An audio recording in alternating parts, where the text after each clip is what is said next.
கொஞ்ச நேரம் நம்ம ஆண்டவருடைய வார்த்தையை தியானிக்க போகிறோம். ஆண்டவர் நாம மகிமைப்படட்டும். இன்றைக்கு உலகம் முழுவதும் ஒரு நாளை கொண்டாடுகிறது. ஆண்டவராய் இயேசு கிறிஸ்து உயிர்த்தெழுந்தார், மரணத்தை ஜெயித்து மூன்றாம் நாள் உயிர்த்தெழுந்தார் அப்படின்ற அந்த செய்தி உலகம் முழுவதும் கொண்டாடப்படுகிறது. ஆகவே அந்த உயிர்த்தெழுதலை பற்றியதான ஒரு சத்தியத்தை உங்கள் முன்பாக வைத்து உங்களுக்காக நான் ஜெபித்து கடந்து போக வேண்டும் என்று விரும்புகிறேன். மார்க் எழுதின சுவிசேஷத்தின் புஸ்தகம் 16ஆம் அதிகாரத்துக்கு நேராக நம்முடைய வேதத்தை திருப்பிக் கொள்ளலாம். மார்க் எழுதின சுவிசேஷம் 16ஆம் அதிகாரம் சில வாக்கியங்களை நாம் வாசிக்க போகிறோம். மார்க் எழுதின சுவிசேஷம் 16ஆம் அதிகாரம் 1ஆம் வசனத்திலிருந்து 6ஆம் வசனம் வரை எனக்காக ஒருவர் வாசிக்க அன்பா கேட்கிறேன். ஓய்வு நாளான பின்பு மதனேலா மரியாளும் யாக்கோபின் தாயாகிய மரியாளும் சாலோமே என்பவளும் அவருக்கு சுகந்த வர்க்கமிடும்படி அவைகளை வாங்கி கொண்டு வாரத்தின் முதலாம் நாள் அதிகாலையிலே சூரியன் உதயமாகிற போது கல்லறையினிடத்தில் வந்து கல்லறையின் வாசலில் இருக்கிற கல்லை நமக்காக எவன் புரட்டி தள்ளுவான் என்று ஒருவரோடு ஒருவர் சொல்லிக் கொண்டார்கள். அந்த கல் மிகவும் பெரிதாய் இருந்தது. அவர்கள் ஏறிட்டு பார்க்கிற போது அது தள்ளப்பட்டிருக்க கண்டார்கள். அவர்கள் கல்லறைக்குள் பிரவேசித்து வெள்ளை அங்கி தரித்தவனாய் வலது பக்கத்தில் உட்கார்ந்திருந்த ஒரு வாலிபனை கண்டு பயந்தார்கள். ஆமென், பயந்தார்கள். அவன் அவர்களை நோக்கி பயப்படாதிருங்கள், சிலுவையில் அறையப்பட்ட நசரேயனாகிய இயேசுவை தேடுகிறீர்கள். அவர் உயிர்த்தெழுந்தார், அவர் இங்கே இல்லை, இதோ அவரை வைத்த இடம். வாசிங்க லூக்கா எழுதின புஸ்தகம், லூக்காவின் சுவிசேஷ புஸ்தகம் 24ஆம் அதிகாரம் அதனுடைய 1வது வசனத்திலிருந்து 6வது வசனம் வரை வாசிப்போம். வாரத்தின் முதலாம் நாள் அதிகாலையிலே தாங்கள் ஆயத்தம் பண்ணின கந்தவ வர்க்கங்களை அவர்கள் எடுத்துக்கொண்டு வேறு சில ஸ்திரீகளோடு கூட கல்லறையின் இடத்தில் வந்தார்கள். கல்லறை அடைத்திருந்த கல் புரட்டி தள்ளப்பட்டிருக்கிறதை கண்டு உள்ளே பிரவேசித்து கர்த்தராகிய இயேசுவின் சரீரத்தை காணாமல் அதை குறித்து மிகுந்த கலக்கம் அடைந்திருக்கையில் பிரகாசமுள்ள வஸ்திரம் தரித்த இரண்டு பேர் அவர்கள் அருகே நின்றார்கள். அந்த ஸ்திரீகள் பயப்பட்டு தலை கவிழ்ந்து தரையை நோக்கி நிற்கையில் அந்த இரண்டு பேரும் அவர்களை நோக்கி உயிரோடு இருக்கிறவரை நீங்கள் மரித்தோரிடத்தில் தேடுகிறது என்ன? அவர் இங்கே இல்லை, அவர் உயிர்த்தெழுந்தார். கை உயர்த்தி ஒரு ஆமென் சொல்லுங்க பாப்போம். இயேசு கிறிஸ்து உயிர்த்தெழுந்தார் என்பதை நிரூபிக்கிற விதத்தில் அங்கே ஒரு சம்பவம் செய்யப்பட்டிருந்தது. என்ன? ஆண்டவராய் இயேசுவை கல்லறையில் அடைத்து ஒரு பெரிய ஒரு கல்லை வைத்து அந்த கல்லறையை அடைத்து வைத்தார்கள். இப்பொழுது அவருடைய சரீரத்திற்கு சுகந்த வர்க்கமிடும்படிக்கு அந்த அற்புதத்தை அவரிடத்திலிருந்து பெற்றுக்கொண்ட சகோதரிமார்கள் கல்லறைக்கு போகிறார்கள். அவங்க போகும்போது பேசிட்டு போற வார்த்தை என்ன? ஒரு பெரிய கல்லை வைத்து அவருடைய கல்லறையை அடைத்திருக்கிறார்களே, யார் நமக்காக அந்த கல்லை? உயிர்த்தெழுந்த இயேசுவை பார்க்கிறதுக்காக அவருடைய மரித்த சடலத்திற்கு அங்கே அவர்கள் சுகந்த வர்க்கம் இடும்படிக்கு போகும்போது அவருடைய சரீரத்தை பார்க்க போனவர்களுக்கு ஒரு பெரிய ஆச்சரியம் காத்திருந்தது. கல் புரட்டப்பட்டு இயேசு உயிரோடு எழுந்தார் என்கிற செய்தியை அங்கே தேவதூதன் அவர்களுக்கு அறிவித்தான். கவனிங்க, உயிரோடு எழுந்த இயேசு என் வாழ்வையில் உயிர்த்தெழுந்தவராய் இயேசு இருப்பது நிமித்தம் அல்லது உயிரோடு எழுந்த இயேசு நிமித்தம் எனக்கு வருகிற ஆசீர்வாதங்கள் என்ன? இயேசு உயிர்த்தெழுந்தார், அவர் அங்கே இல்லை, கல்லறையில் அவர் இல்லை. தோத்திரம். அவர் எங்கே இருக்கிறார்? என்னோடு இருக்கிறார். எங்கே இருக்கிறார்? என்னோடு இருக்கிறார். எங்கே இருக்கிறார்? அவர் எனக்குள் இருக்கிறார். கையை வைத்து வராமன்னு சொல்லுங்க பாப்போம். உயிர்த்தெழுந்த இயேசு கல்லறையில் இல்லை. அவர் உயிரோடு இருக்கும்போது கல்லறைக்குள் இருக்க வேண்டிய அவசியம் இல்லை. அவர் உயிர்த்தெழுந்தவராய் யாருக்குள் யாரோடு இருக்கிறார் என்றால் எனக்குள் என்னோடு கூட இருக்கிறார். கவனிங்க கவனிங்க, இயேசு உயிர்த்தெழுந்தார் அப்படின்ற செய்தி அவங்களுக்கு அறிவிக்கப்பட்ட உடனேயும் அந்த உயிர்த்தெழுந்த இயேசுவால வருகிற ஆசீர்வாதங்கள் என்னன்றதை அவர்கள் கண்டுகொள்ள ஆரம்பிக்கிறார்கள். கவனிங்க, இன்றைக்கும் திருச்சபை இயேசுவை உயிரோடு கூட இருக்கிறது என்று அவரை நம்பி ஆராதித்துக் கொண்டிருக்கிறது. உயிரோடு இருக்கிற இயேசு எனக்குள் இருக்கிறார், உயிரோடு இருக்கிற இயேசு என்னோடு இருக்கிறார். அந்த உயிரோடு இருக்கிற இயேசுவால் என் வாழ்வில் என்ன மாதிரியான ஆசீர்வாதங்கள் எல்லாம் வருகிறது? 5 விதமான ஆசீர்வாதங்களை உங்களுக்கு நான் காமிக்க விரும்புகிறேன். இயேசு உயிரோடு எழுந்திருக்கிறார் என்றால், உயிரோடு எழுந்த இயேசுவால் என் வாழ்வில் வருகிற 5 விதமான மாற்றங்கள். ஆமென் சொல்லுங்க பார்ப்போம். அல்லேலூயா. என்னென்ன மாற்றம்? இயேசு உயிரோடு எழுந்த பிற்பாடு, ஆமாம் தோத்திரம், என்னுடைய வாழ்க்கையில இயேசு உயிரோடு எழுந்திருக்கிறார் அப்படின்றத நான் நம்புவேன்னா, என் வாழ்க்கையில இயேசு எனக்குள் உயிரோடு இருக்கிறார் என்று நான் நம்புவேன் என்று சொன்னால், எனக்குள் வருகிற 5 விதமான ஆசீர்வாதங்கள். நம்பர் 1 வாசிங்க பார்க்கலாம். மார்க் 16வது அதிகாரம் 5வது வசனத்திலும் 6வது வசனமும் 7வது வசனமும் வாசிங்க. அவர்கள் கல்லறைக்குள் பிரவேசித்து வெள்ளை அங்கி தரித்தவனாய் வலது பக்கத்தில் உட்கார்ந்திருந்த ஒரு வாலிபனை கண்டு பயந்தார்கள். அவன் அவர்களை நோக்கி பயப்படாதிருங்கள், சிலுவையில் அறையப்பட்ட நசரேயனாகிய இயேசுவை தேடுகிறீர்கள். அவர் உயிர்த்தெழுந்தார், அவர் இங்கே இல்லை, இதோ அவரை வைத்த இடம். வாசிங்க. நீங்கள் அவருடைய சீசரிடத்திற்கும். நல்லா கவனிங்க, இந்த தேவதூதன் அவர் உயிர்த்தெழுந்தார் என்றும் அவரை வைத்த இடம் இதோ என்றும் அவர் இங்கே இல்லை என்ற செய்தியும் சொல்லுவது மட்டுமல்லாமல், அவர் அந்த தேவதூதன் அவர்களிடத்தில் சொல்லுகிற இன்னொரு செய்தி என்ன? நீங்கள் போய் இயேசுவின் சீசரிடத்திலும் அவருடைய சீசனாகிய பேதுருவினிடத்திலும் போய் உங்களுக்கு முன்னே கலிலேயாவுக்கு போகிறார். உங்களுக்கு முன்னே அவர் கலிலேயாவுக்கு போகிறார். அவர் உங்களுக்கு சொன்னபடியே அங்கே காண்பீர்கள் என்று உங்களுக்கு அவர்களுக்கு சொல்லுங்கள். நல்லா கவனிங்க, நல்லா கவனிங்க. இயேசு உயிரோட எழுந்துட்டாரு, அவர் கல்லறையில இல்ல, அவர் மரித்து போனார். ஆனால் இப்ப அவர் உயிரோடு இருக்கிறார். அவரை வைத்த இடம் இங்கே இருக்கிறது. நீங்கள் தேடி வந்த இயேசு இங்கே இல்ல, அவர் உயிரோடு இருக்கிறார். இப்ப நீங்க அவரை பார்க்கிறதுக்கு எங்க போகணும்? எங்க போகணும்? அவர் ஏற்கனவே உங்களுக்கு சொன்னபடி அவர் கலிலேயாவுக்கு முன்னே போய் கொண்டிருக்கிறார். நீங்கள் அவருடைய சீசரிடத்திலே, பேதுருவினிடத்திலே, அவரை நம்புகிறவரிடத்திலே, அவரை விரும்புகிறவரிடத்திலே, அவரை பார்க்க வேண்டும் என்று ஆசைப்படுகிறவரிடத்திலே போய் சொல்லுங்கள். அவரை கலிலேயாவில் போய் என்ன செய்யலாம்? பார்க்கலாம். ஏன் கலிலேயா? ஏன் கலிலேயா? ஒரு விஷயம் நல்லா புரிஞ்சுக்கணும். கலிலேயா என்பது ஆண்டவராய் இயேசு கிறிஸ்து தன்னுடைய ஊழியத்தை ஆரம்பித்த முதல் பகுதி, பேதுருவை சந்தித்த முதல் இடம், அற்புத அடையாளங்கள் ஆரம்பித்த முதல் இடம். ஆமென். அங்கதான் ஆண்டவர் முதல்ல தன்னுடைய ஊழியத்தை தொடங்கினாரு. அங்கதான் அவங்களை எல்லாம் தொட்டாரு. அங்கதான் ஊழியம் ஆரம்பித்தது. அங்கதான் அற்புதங்கள் ஆரம்பித்தது. அங்கதான் அடையாளங்கள் ஆரம்பித்தது. இப்போ ஆண்டவர் என்ன சொல்றாரு? நான் ஆரம்பித்த இடத்திற்கு போகிறேன், நீங்கள் எல்லாரும் மறுபடியும் அங்கே என்ன செய்ய வேண்டும்? ஆமென் சொல்லுங்க பாப்போம். அல்லேலூயா. நான் சொல்றேன், இயேசு என் வாழ்வில் உயிர்த்தெழுந்ததற்கு முதல் ஆசீர்வாதம், எனக்குள் வாழ்வதால், எனக்குள் உயிர்த்தெழுந்து இருக்கிறதுனால் எனக்குள் வருகிற முதல் ஆசீர்வாதம் என்ன தெரியுமா? எங்கே நான் ஆரம்பித்தேனோ அங்கே மறுபடியும் கர்த்தர் என்னை கொண்டு வந்து ஒரு புது துவக்கத்தை உண்டாக்குகிறார். கையை உயர்த்தி ஒரு ஆமென் சொல்லுங்க பாப்போம். என்னதுங்க? ஒரு நியூ பிகினிங். இயேசுவின் உயிர்த்தெழுதலால் என் வாழ்வில் வருகிற முதல் ஆசீர்வாதம் என்ன தெரியுமா? நியூ பிகினிங், ஒரு புது ஆரம்பம். தோத்திரம். ஒரு ஆமென் சொல்லுங்க. ஒரு புது ஆரம்பம். என் அன்புக்குரியவர்களே, எங்கே தொலைத்தோமோ அங்கேயே கர்த்தர் நம்மை ஆசீர்வதிக்க ஆரம்பிப்பார். எங்கே இழந்தோமோ அங்கே ஆண்டவர் நம்மை ஆசீர்வதிக்க ஆரம்பிப்பார். எங்கே நாம் ஆரம்பித்தோமோ அங்கே இருந்து மறுபடியும் நம்மை துவங்க பண்ணுவதற்கு, மறுபடியும் நம் வாழ்க்கையை ஆரம்பிப்பதற்கு ஆண்டவர் நமக்காக உயிரோடு எழுந்திருக்கிறார். நான் சொல்றது புரியுதா உங்களுக்கு? நான் சொல்றது புரியுதா உங்களுக்கு?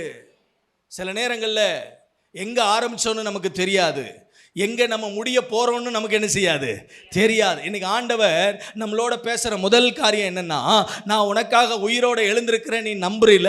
நான் உனக்காக உயிரோட எழுந்ததே எதற்காகன்னா, எங்கே நான் உன்னை சந்திச்சனோ அந்த இடத்துக்கு மறுபடியும் உன்னை கொண்டு வருவதற்கு, எங்கே நான் உன்னை தொட்டனோ அந்த இடத்துக்கு மறுபடியும் உன்னை கொண்டு வருவதற்கு, எந்த இடத்துல நான் உன் கூட பேசணும் அந்த இடத்துக்கு திரும்ப நான் உன்னை கொண்டு வருவதற்கு. கையை வைத்து ஒரு ஆமென் சொல்லுங்க பார்ப்போம்.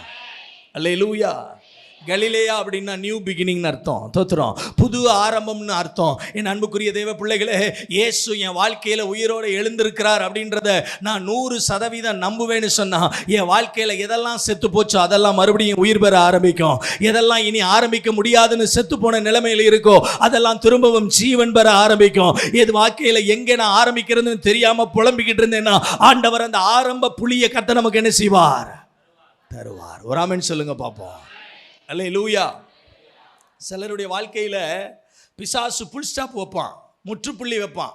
புல் ஸ்டாப் வச்சுட்டாலே அதோட அந்த சென்டென்ஸ் முடிஞ்சிருச்சுன்னு அர்த்தம். தோத்துறோம்.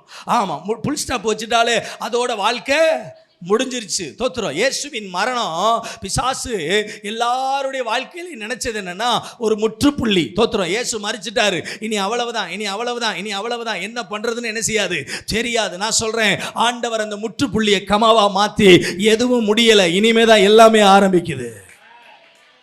ஒரு அலையில சொல்லுங்க பார்ப்போம். நான் ஒன்று சொல்கிறேனே, ஐயா, கலிலேயாவில் வச்சு மீன் பிடிச்சிக்கிட்டு இருந்த பேதுருவை ஆண்டவர் அங்கே வச்சு தான் என்ன செய்கிறார், முதல்ல சந்திக்கிறார். இப்போ மறுபடியும் ஆண்டவர் அதே கலிலேயாவுக்கு பேதுருவை என்ன செய்கிறாரு, கொண்டு வர்றாரு. முதல்ல இயேசுவை பின்பற்றி வந்த பேதுரு, ஆமென், தோத்துற தன்னுடைய வாழ்க்கையில் இயேசு காட்டி கொடுக்கப்பட்டு, ஆமென், அவரை மறுதளிச்ச பிற்பாடு அவன் மனசில் நினைச்சது என்ன, எல்லாம் முடிஞ்சிருச்சு.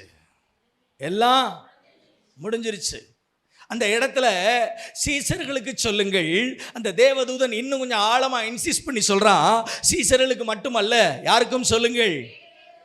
ஏன்னா பேதுருவின் வாழ்க்கை முற்றுப்புள்ளியான இடத்துக்கு என்ன செஞ்சிருச்சு, வந்துருச்சு. பேதுரு சொல்றாரு, என்னைய இயேசுனா எனக்கு யாருன்னே சம்பந்தமே இல்லை, நீயும் அவரில் ஒருவன் தானே, அவரோடு இருந்தவன் தானே, எனக்கு அவர் என்ன செய்யாது, தெரியாதுன்னு சொன்னது மட்டுமல்ல, மறுதளிச்சது மட்டுமல்ல, ஆண்டவரை சபிக்கவும் தொடங்கினான்னு பைபிளில் சொல்லப்பட்டிருக்கு. அப்ப இயேசு இல்லைன்னு முடிவுக்கு வந்த உடனேயும் இயேசுவை தோத்துற சிறைப்படுத்திட்டாங்க, அவரை கொன்னுட்டாங்க, சிலுவையில் ஏத்திட்டாங்க. தோத்துறோம். ஏமா பேதுரு சொல்றான், நான் மீன் பிடிக்க. அவன் மட்டும் போகல, போகும்போது கூட 4 பேரையும். நம்ம பழக்கமே அதானே. தோத்துறோம். சர்ச்சில் உட்காந்துருப்போம், பாட்டு பாடுவோம், ஆராதிப்போம். பாத்ரூம் வருதுன்னு சொன்ன உடனே நம்ம மட்டும் எந்திரிச்சு போக மாட்டோம், நம்ம 4 பேரை என்ன செஞ்சுட்டு போவோம். தண்ணி குடிக்க போனாலும் 2 பேரை கூட்டிகிட்டு போனால் தான் நம்ம மனசு வரும். நான் சொல்கிறேனே, சந்தோஷப்படும், ஆறும். ஆமாம், 2 பேரை நம்ம எழுப்பி கூட்டிகிட்டு போயிட்டோம். எங்கே? சபைக்கு வெளியில். தோத்துறோம். ஊழியம் செய்ய போகும்போது 2 பேரை எழுப்பி கூட்டிகிட்டு போனால் அது எப்படி இருக்கும்? ஜெபம் பண்ண போகும்போது அப்படி 2 பேரை எழுப்பி ஜெபம் பண்ண கூட்டிகிட்டு போனால் அது எப்படி இருக்கும்? அதுக்கெல்லாம் நல்ல காரியத்துக்கெல்லாம் நம்ம எழுப்பி என்ன செஞ்சுட்டு போக மாட்டோம், கூட்டிகிட்டு போக மாட்டோம். தோத்துறோம். ஆமாம். தண்ணி குடிக்க போவோம், அதுக்கு தண்ணியே தாகம் எடுக்காது. பக்கத்தில் இருந்து, நான் தண்ணி குடிக்க போகிறேன், வர்றியா? எனக்கு பாத்ரூம் வர்ற மாதிரி இருக்கு, உனக்கு வரல? ஆமாம், வரலைன்னா கூட வர வைக்கும் போல இருக்கு. ஆமாம், கூட 4 பேரை எழுப்பி கூட்டிகிட்டு போனால் தான் அதுக்கு பேர் தான் என்னது, எழுப்புதல். என்ன புதல்? எழுப்புதல். தோத்துறோம். நான் சொல்லட்டுமா, பேதுரு தன் வாழ்க்கையில எல்லாம் முடிஞ்சிருச்சுன்னு நினைக்கிறான். இப்ப அந்த பேதுருவை ஆண்டவர் எங்க கொண்டு வர்றாரு, கலிலேயாவுக்கு கொண்டு வர்றாரு. இப்ப கலிலேயாவில் வச்சு ஆண்டவரை சந்திக்கிறான் பேதுரு. இப்ப அந்த சந்திப்புக்கு பிற்பாடு அந்த பேதுரு தான் 11 பேரோட கூட எழும்பி நின்று இயேசுவை பத்தி பிரசங்கம் பண்றான். ஆண்டவர் அவனுடைய பிரசங்கத்துல 3000 பேரை ரட்சிக்க வைக்கிறார். அந்த பேதுரு தான் எழும்பி நின்று பிரசங்கம் பண்றான். ஆண்டவர் அவனுடைய பிரசங்கத்துல 5000 பேரு. கையை உயர்த்தி ஒரு ஆமென் சொல்லுங்க. என் அன்புக்குரிய தேவ பிள்ளைகளே, ஆண்டவர் இயேசு எனக்குள் உயிர்த்தெழுந்திருக்கிறார் என்பதற்கான அடையாளம் என்ன? என் வாழ்க்கையில் ஒரு புதிய ஆரம்பம் உதயமாகும். ஆமென். இதுக்கு முன்னால நான் இருந்த மாதிரி இனிமே நான் என்ன செய்ய போறது இல்லை, இருக்க போறது இல்லை. இதுக்கு முன்னால என் ஆவிக்குரிய வாழ்க்கை செத்து போயிருந்துச்சு. இதுக்கு முன்னால என் ஆவிக்குரிய அனுபவங்கள் சோர்ந்து போயிருந்துச்சு. இதுக்கு முன்னால என் ஆவிக்குரிய வாழ்க்கையில் ஆண்டவரை விட்டு நான் தூரம் போயிருந்தேன். ஆனால் இயேசுவின் உயிர்த்தெழுதல் என் வாழ்வில் செத்து போன அனுபவங்களை, மரித்து போன அனுபவங்களை, பலனற்று போன அனுபவங்களை திரும்ப உயிர் பெற வைத்து புதிய ஆரம்பத்துக்குள்ள என்ன கொண்டு போகுதுன்னா, அது ஆண்டவர் என் வாழ்வில் அவர் உயிர்த்தெழுந்ததற்கான முதல் ஆசீர்வாதமாக என்ன செய்கிறது, அமைகிறது. ஆமென். அப்ப முதல்ல இயேசுவின் உயிர்த்தெழுதலால் எனக்கு வருகிற ஆசீர்வாதம் என்ன? எனக்குள் ஒரு புதிய ஆரம்பம் உதயமாகும். ஆமென். என் தரிசனம் புதுசா ஆரம்பிக்கப்படும். தோத்துறோம். என் ஆவிக்குரிய வாழ்க்கை புதுசா ஆரம்பிக்கப்படும். ஆமென். என் ஜெப வாழ்க்கை புதுசா ஆரம்பிக்கப்படும். பலவைகள் எல்லாம் ஒளிந்து போகும், எல்லாம் புதிதாகும்.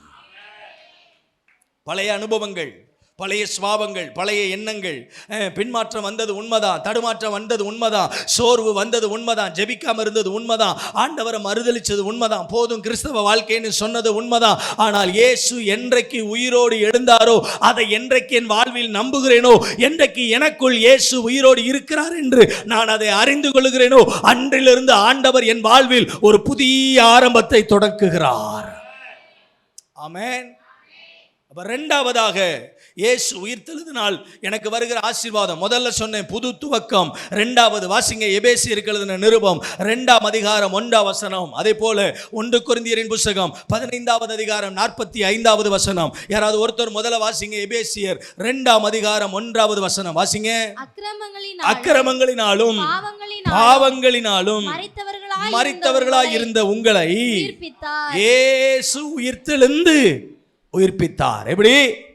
அக்கிரமங்களால பாவங்களால மரித்தவர்களாய் இருந்த உங்களை இயேசு மரித்தவராய் அல்ல, உயிர்த்தவராய் உயிர்ப்பித்தார். ஒரு ஆமென் சொல்லுங்க பாப்போம்.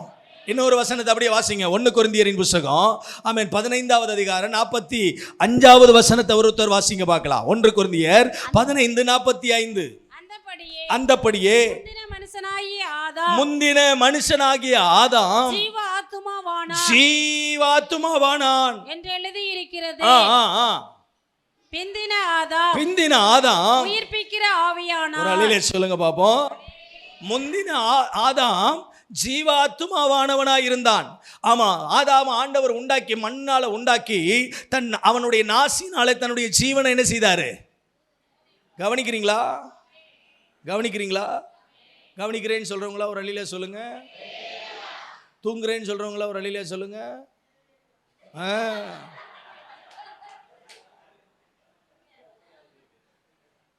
அல்லேலூயா, அல்லேலூயா. தொண்டை தண்ணி வத்தி தொண்டை கட்டி போய் நான் பிரசங்கம் பண்ணிட்டு இருக்கிறேன். சில ஆளுக்கு சொர்க்கத்துக்கு போயிட்டு வர்ற மாதிரி ஹல்லேலூயா. பரலோகமே என் சொந்தமே என்று காண்பேனோ என் இன்பையே. சுகமா இருக்குல்ல? தொத்துறோம், ஃபேனுக்கு அடியில் வேற உட்கார்ந்து இருக்கிறோம். ஆமா, கவனிக்கணும். வசனத்தை நல்லா என்ன செய்யணும்? கவனிக்கணும். யாராவது பக்கத்தில் தூங்குனாங்கனாக்கும் தொடையை பிடிச்சி ஒரு கில்லு என்ன செய்யுங்க? ஆமா, தெரியாம கிள்ளிருங்க. ஆமேனா? ஆமா, கிள்ளணும் இல்லை பாஸ்டர், எழுப்பணும் இல்லை பாஸ்டர். அல்லேலூயா சொல்லுங்க. அல்லேலூயா. முந்தின ஆதாம் இந்த பூமியினை மண்ணினால உருவாக்கப்பட்டு அவனுடைய நாசியில ஆண்டவர் தன்னுடைய ஜீவனை என்ன செய்யறாரு? ஊதுறார். அவருடைய ஜீவன் அவனுக்குள் போனதுனால அவன் ஜீவ ஆத்துமாவாய், நான் சொல்றேன் இப்படி, முந்தின ஆதாம் பிதாவாகிய தேவனிடத்திலிருந்து ஜீவனை பெற்றான். பிந்தின ஆதாம் தன்னிடத்தில் உள்ள ஜீவனை இன்றைக்கு இருக்கிற தேவ மக்களுக்கு தன்னுடைய ஜீவனை, முந்தின ஆதாம் ஜீவனை பெற்றான், பிந்தின ஆதாம் ஜீவனை கொடுத்தார். ஒரு ஆமென் சொல்லுங்க பாப்போம். இப்ப வேதம் சொல்லுது, பிந்தின ஆதாமாகிய இயேசு உயிர்ப்பிக்கிற ஆவியானவராய் இருக்கிறார். எதுல இருந்து நம்மளை உயிர்ப்பிக்கிறாரு? பாவத்துல, அக்கிரமத்துல, சாபத்துல கிடந்த நம்மளை ஆண்டவராகிய தேவன் என்ன செய்கிறார்? உயிர்ப்பிக்கிறார். அப்ப இயேசு கிறிஸ்துவுடைய உயிர்த்தெழுதலால் நம்ம வாழ்க்கையில கிடைத்தது என்ன? முதல்ல சொன்ன புது துவக்கம். இரண்டாவது, இயேசு கிறிஸ்துவுடைய உயிர்த்தெழுதலால் நமக்கு கிடைக்கிற இரண்டாவது ஆசீர்வாதம் புது வாழ்வு. ஆமென். பாவத்தில் செத்து போய் கிடந்தோம் ஐயா. முதல்ல முந்தின ஆதாமுக்கு தன்னுடைய ஜீவனை கொடுத்து அவனை உயிர் பெற வச்சாரு. ஆமா, உயிர் பெற்ற அந்த பிந்தின ஆதாம் கீழ்ப்படியாமையினால, பாவத்தினால, அக்கிரமத்தினால தன் ஆத்துமாவை செத்து போக ஒப்பு கொடுத்தான். தன் ஆத்துமா ஜீவனற்று போக போனான். ஆனால் ஆண்டவராகிய இயேசு என்கிற பிந்தின ஆதாம் அவருடைய ஜீவனை மறுபடியும் கொடுத்து ஆமென் செத்து போன நம்முடைய வாழ்க்கையை உயிர் பெற செய்திருக்கிறார். ஆமென். அப்ப இரண்டாவது நம்ம வாழ்க்கையில இயேசு கிறிஸ்துவுடைய உயிர்த்தெழுதலால் வருகிற ஆசீர்வாதம் என்னன்னா, எனக்கு ஒரு வாழ்வு கிடைச்சிருக்கு. எனக்கு ஒரு வாழ்வு கிடைச்சிருக்கு. ஆமென். அவர் என்ன உயிர்ப்பிக்கலைன்னா நான் என்னைக்கோ என்ன செஞ்சிருக்கணும்? பாவத்தில் செத்துருக்கணும், அக்கிரமத்தில் செத்துருக்கணும். ஆமென். அசுத்த வல்லமைகளால் என்ன செஞ்சிருக்கணும்? செத்துருக்கணும். தோத்துறோம். இன்னைக்கு நம்ம நேற்றைக்கு கூட நம்ம தியானிச்சோம், திமிர்வாதக்காரனுடைய வியாதிக்கு காரணம் என்ன? அவனுடைய பாவம். தோத்துறோம். அவனுடைய பாவம் அவனை படுக்க வச்சுச்சு. இன்னைக்கு அநேகருடைய வாழ்க்கையில படுக்கையில கிடக்கிறதுக்கு காரணம் என்ன? பாவம். அநேகருடைய வாழ்க்கையில தோத்துறோம். அவங்க வியாதி தொடர்ச்சியா தலைமுறையா ஒரு குறிப்பிட்ட வயது வரைக்கும் ஆமென் அவங்க நல்லா இருப்பாங்க. அந்த குறிப்பிட்ட வயதுக்கு அப்புறம் அவங்க சரீரத்தில் பிளவின வரும். அவங்க குடும்பத்தில் வரிசையா வாழையடி அது சாபமாக தொடர்ந்து வரும். நான் சொல்றேன், இப்படி வாழையடி வாழையாய் சாபமாக தொடர்ந்து வந்த சில வியாதிகள், சில வேதனைகள், சில மரணங்கள், சில மரண ஓலங்கள் நம்ம வாழ்க்கையில, நம்முடைய வாழ்க்கையில் அது தொடாதபடிக்கு அது நம்மை பாதுகாத்திருக்கிறது என்று சொன்னால் நம்முடைய திறமையினால் அல்ல, இயேசு கிறிஸ்து உயிர்த்தெழுந்து அவருடைய உயிர்த்தெழுந்த வல்லமையினால் நம்முடைய பாவ சாபத்திலிருந்து அவர் நம்மை விடுவித்ததினால் நமக்கு வாழ்வு கிடைச்சிருக்கு. ஆமென். அப்ப சாபத்திலிருந்தும் அக்கிரமத்திலிருந்தும் ஆண்டவராகிய இயேசு கிறிஸ்துவின் உயிர்த்தெழுதலால் நமக்கு என்ன கிடைத்திருக்கிறது? புது வாழ்வு கிடைத்திருக்கிறது. ஆமென். அதனால நம்ம பாட்டு பாடுறோம். புது வாழ்வு தந்தவரே, புது துவக்கம் தந்தவரே, புது வாழ்வு தந்தவரே, புது துவக்கம் தந்தவரே, நன்றி உமக்கு நன்றி முழு மனதுடன் சொல்கிறே, நன்றி உமக்கு நன்றி மனநிறைவுடன் சொல்கிறே, நன்றி உமக்கு நன்றி முழு மனதுடன் சொல்கிறே, ஓ நன்றி உமக்கு நன்றி மனநிறைவுடன் சொல்கிறே. இல்லைன்னா பாட்டு பாட முடியாது. இன்னைக்கு பாட்டு பாடுறோம், கையை தட்டுறோம், தோத்துறோம். நம்ம இருந்த இருப்பு என்ன, நம்ம வாழ்ந்த வாழ்க்கை என்ன, நம்முடைய சூழ்நிலை என்ன, நம்ம எங்கே கிடந்தோம், தோத்துறோம். எத்தனை பேர் மனசாட்சியை தொட்டு சொல்லுங்க, ரட்சிக்கப்படுறதுக்கு முன்னால் மதுபான கடையில் போய் இருந்து மதுபானத்தை குடிச்சு ரோட்டில் வெறிச்சு அங்க விழுந்து கிடந்து தோத்துறோம். ஆமாம், ஊர் உலகத்தில் யாருக்கெல்லாம் சாவு வருது, இவனுக்கு என்ன செய்ய மாட்டேங்கு. நம்மளை பார்த்து எத்தனை பேர் அப்படி என்ன செஞ்சுருப்பாங்க? சொல்லியிருப்பாங்களா இல்லையா? வாயை திறந்தாலே தூஷணமான வார்த்தை, நடக்கையில் மாற்றம் இல்லை, செயல்பாட்டில் மாற்றம் இல்லை, அவ்வளவு அருவருப்பான, அவ்வளவு அலங்கோலமான, அவ்வளவு அசிங்கமான தோத்துறோம், அவ்வளவு கேவலமான ஒரு வாழ்க்கை வாழ்ந்த உங்களை என்னையும் ஆண்டவர் இயேசு தேடி வந்து ரட்சித்தார். அவருடைய ரட்சிப்பு இன்னைக்கு இந்த சமுதாயத்தில் நம்மளை மனுஷனா என்ன செய்ய வச்சிருக்கு? இன்னைக்கு வெள்ளை பேண்ட்டு, வெள்ளை சட்டை, வெள்ளை ஜிப்பா, வெள்ளை வேஷ்டி, தோத்துறோம். அப்படியே அழகா கையில் பைபிள் எடுத்துக்கிட்டு சிக்கு சர்ச்சுக்கு என்ன செய்யறோம்? வர்றோமா இல்லையா? ஆமாம். சபையில் வந்து பார்க்கும்போது நம்மளை பார்க்கையிலேயே அப்படி ஆமாம் தோத்துறோம். பாட்டு பாடுறாங்க, இன்னும் அழகாக பாடுறாங்க பாருங்க. இந்த சிஸ்டர் என்ன அழகாக பைபிள் வாசிக்கிறாங்க பாருங்க. ஒரு காலத்தில் வாயை திறந்தா ஆத்தாடி கொலையாடி சண்டையில் ஆளாக நிற்கும். ஆமாம், ஊர் பிரச்சனையில் தோத்துறோம். வாயை திறக்கிறதே இந்த அக்கா தான். ஆமாம், அந்த அக்காவா, அப்படியா, இதுவா, ஆச்சரியமா இருக்க, நீங்களா சிஸ்டர் அப்படின்னு சொல்ற அளவுக்கு இன்னைக்கு வாழ்க்கை மாறி இருக்குன்னா நான் சொல்றேன், பழைய மனுஷனை சாகடிச்சு புதிய மனுஷனை நமக்குள்ள கொடுத்தது இயேசு என்கிற இரட்சகர். அவர் உயிர் தெழலனா நமக்கு இந்த வாழ்க்கை என்ன செஞ்சிருக்காது? சிலுவையை நட்டிட்டு போயிட்டே இருந்திருப்பாங்க. தோத்துறோம். பிறப்பு இறப்பு, அவ்வளோதான். தோத்துறோம். வருஷத்துக்கு ஒரு தடவை. ஆமாம், ரட்சிக்கப்பட்டா கூட இன்னும் சிலருக்கெல்லாம் கல்ற திருவிழாவில் போய் கல்றையில் போய் மாலையை போடலைன்னா மனசு என்ன செய்ய மாட்டேங்கு, தூக்கம் வராது. தோத்துறோம். கல்றை இழுக்குது. தோத்துறோம். அங்கே போயிடக்கூடாதுன்றதுக்கு தான் கர்த்தர் நம்மளை வாழ வச்சுக்கிட்டு இருக்கிறாரு. ஆமென் சொல்லுங்க. ஆமென். ஆண்டவர் உங்களோட பேசுவாராக. ஆமென். இயேசுவின் உயிர்த்தெழுதலால் எனக்கு வருகிற இரண்டாவது ஆசீர்வாதம், முதல் ஆசீர்வாதம் புது துவக்கம், இரண்டாவது ஆசீர்வாதம் புது வாழ்வு, மூணாவது ஆசீர்வாதம் என்ன? வாசிங்க பார்க்கலாம். ஆண்டவர் நாம மகிமைப்படட்டும். கர்த்தருக்கு ஸ்தோத்திரம் உண்டாவதாக. அப்போஸ்தலர் நடபடிகள் 2ஆம் அதிகாரம் 33வது வசனம். அப்போஸ்தலர் நடபடிகள் 2ஆம் அதிகாரம் 33வது வசனம் வாசிங்க. அவர் 32ல இருந்து வாசிங்க. 2ல இருந்து வாசிங்க. தேவன் எழுப்பினார். இந்த இயேசுவை தேவன் எழுப்பினார். இதற்கு நாங்கள் எல்லாரும் சாட்சிகளா இருக்கிறோம். அவர் தேவனுடைய வலது பாரிசத்தினாலே உயர்த்தப்பட்டு பிதா அருளின வாக்குத்தத்தத்தின்படி பரிசுத்த ஆவியை பெற்று நீங்கள் இப்பொழுது காண்கிறதும் கேட்கிறதுமான இதை ஆண்டவர் உங்களுக்கு என்ன செய்தார்? பொழிந்தருளினார். பொழிந்தருளினார். இங்க பேதுரு பிரசங்கம் பண்ணும்போது சொல்றாரு, ஆமென், ஆண்டவராய் இயேசு கிறிஸ்துவினுடைய மரணமோ அவருடைய உயிர்த்தெழுதலும் உங்களுக்கு எனக்கும் கொடுத்த ஆசீர்வாதம் என்ன? இப்ப நீங்க பார்க்கிற, இப்ப நீங்க கேட்கிற இந்த பரிசுத்த ஆவிய உங்களுக்கு எனக்கு அவர் என்ன செய்தார்? இயேசுநாதர் தன்னுடைய மரணத்தை குறிச்சும் தன்னுடைய உயிர்த்தெழுதலை குறிச்சும் தன்னுடைய சீஷர்கள்ட்ட சொல்லும்போது சொல்றாரு, அவங்க சொல்லும்போது பேதுரு சொல்றாரு, இது உங்களுக்கு நடக்கக்கூடாது ஆண்டவரே, இதை பத்தி நீங்க உங்க மரணத்தை பத்தி உங்க பாடுகளை பத்தி என்ன செய்யாதீங்க, பேசாதீங்க, இது உங்களுக்கு நடக்கக்கூடாது. ஆண்டவர் அப்பா தோத்திரம் பேதுருவை பார்த்து சொல்றாரு, அப்பாலே போ சாத்தானே, தோத்திரம். ஆம், நான் போகாதிருந்தால் உங்களுக்காக ஒரு தேற்றரவாளன் என்ன செய்யப்பட முடியாது, அனுப்பப்பட முடியாது. நான் போய் ஆமென் பிதாவின் வீட்டில் உங்களுக்கு ஒரு வாசஸ்தலத்தை என்ன செய்ய போறேன், ஆயத்தப்படுத்த போறேன். நான் போயிட்டு திரும்ப என்ன செய்வேன், வருவேன். நான் வந்து உங்களை திரும்ப என்னுடைய ராஜ்யத்துக்கு எடுத்துக்கொண்டு போகிற வரைக்கும் உங்களை சகல சத்தியத்துக்குள்ளே நடத்துவதற்கு ஒரு ஆவியானவர் தேவை. அவர் தேற்றரவாளனாய், அவர் பாவத்தையும் நீதியும் குறித்து கண்டித்து உணர்த்துகிறவராய், அவர் நான் போன பிற்பாடு எனக்கு பதிலாக உங்கள் மத்தியில் என்ன செய்வார், இறங்கி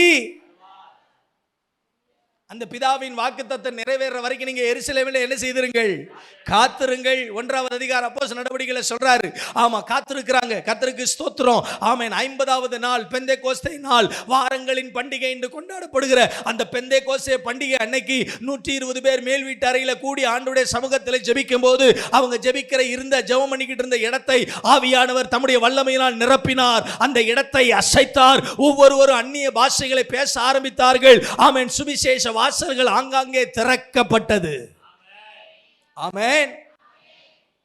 அப்ப நான் சொல்றேன், உயிர்த்தெழுந்த ஆண்டவராய் இயேசு கிறிஸ்து எனக்காக உயிர்த்தெழுந்ததினால் வருகிற 3வது ஆசீர்வாதம் புதிய ஆவி, புதிய the new spirit.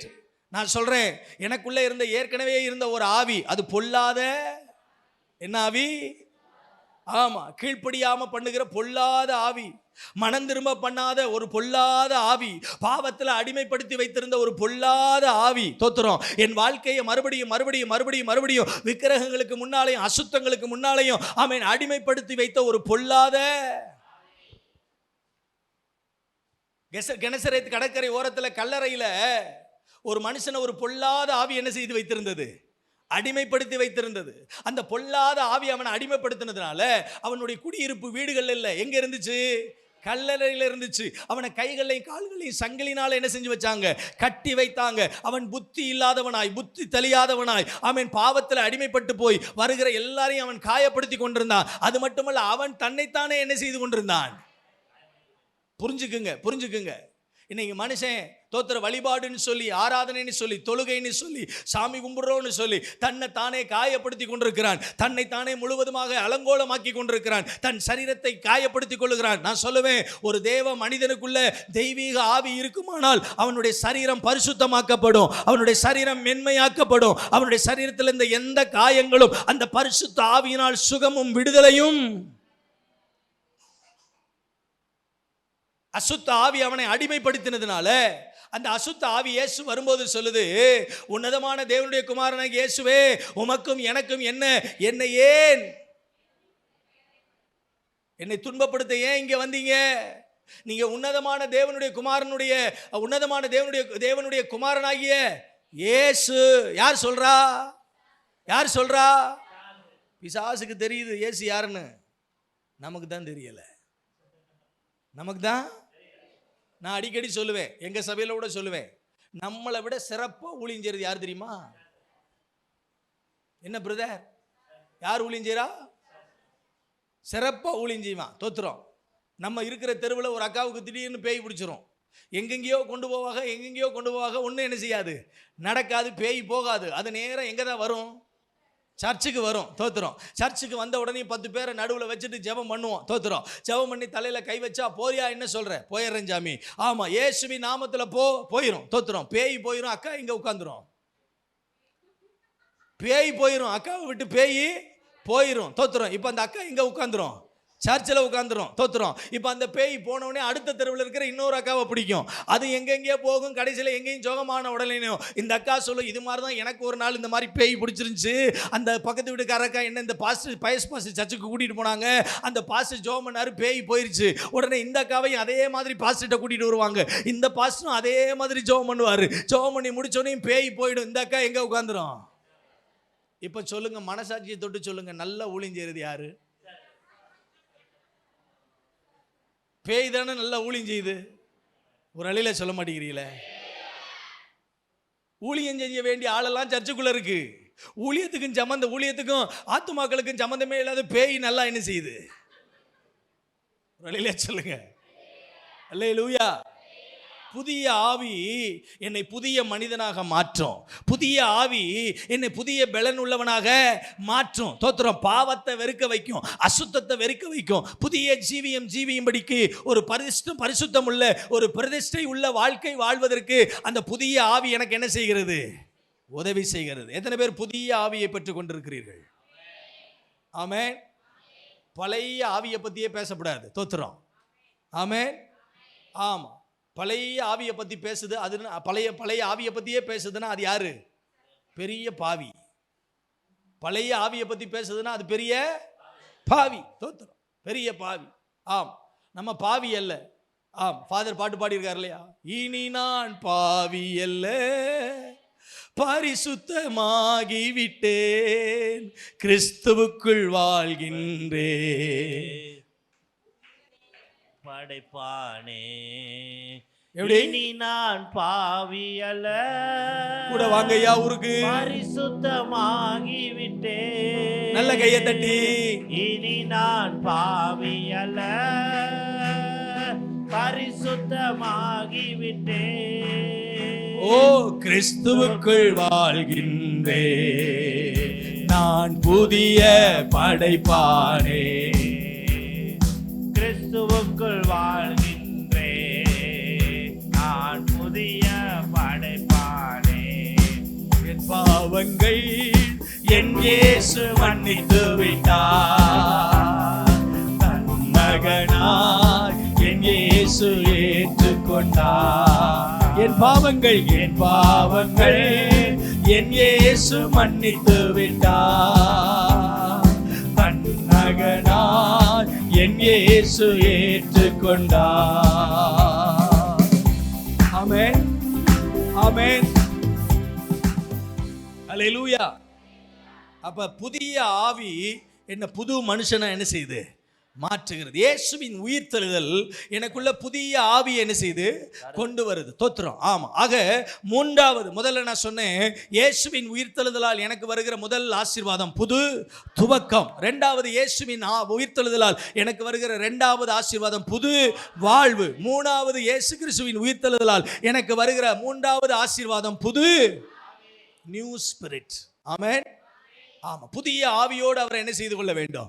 தொழுது கொள்ள வேண்டும். புதிய ஆவி, பரிசுத்த ஆவியானவர் உள்ள வந்துட்டார்னா ஒரு சொல்ல முடியாத சந்தோஷம் நமக்குள்ள என்ன செய்யும்? வரும். சொல்ல முடியாத உற்சாகம் நமக்குள்ள வரும். தோத்திரம். ஆவியானுடைய அபிஷேகத்தை பெற்றுக்கொண்டவங்க யாரும் மூஞ்சிய 3.5 கிலோவுக்கு என்ன செய்யப்பட மாட்டாங்க.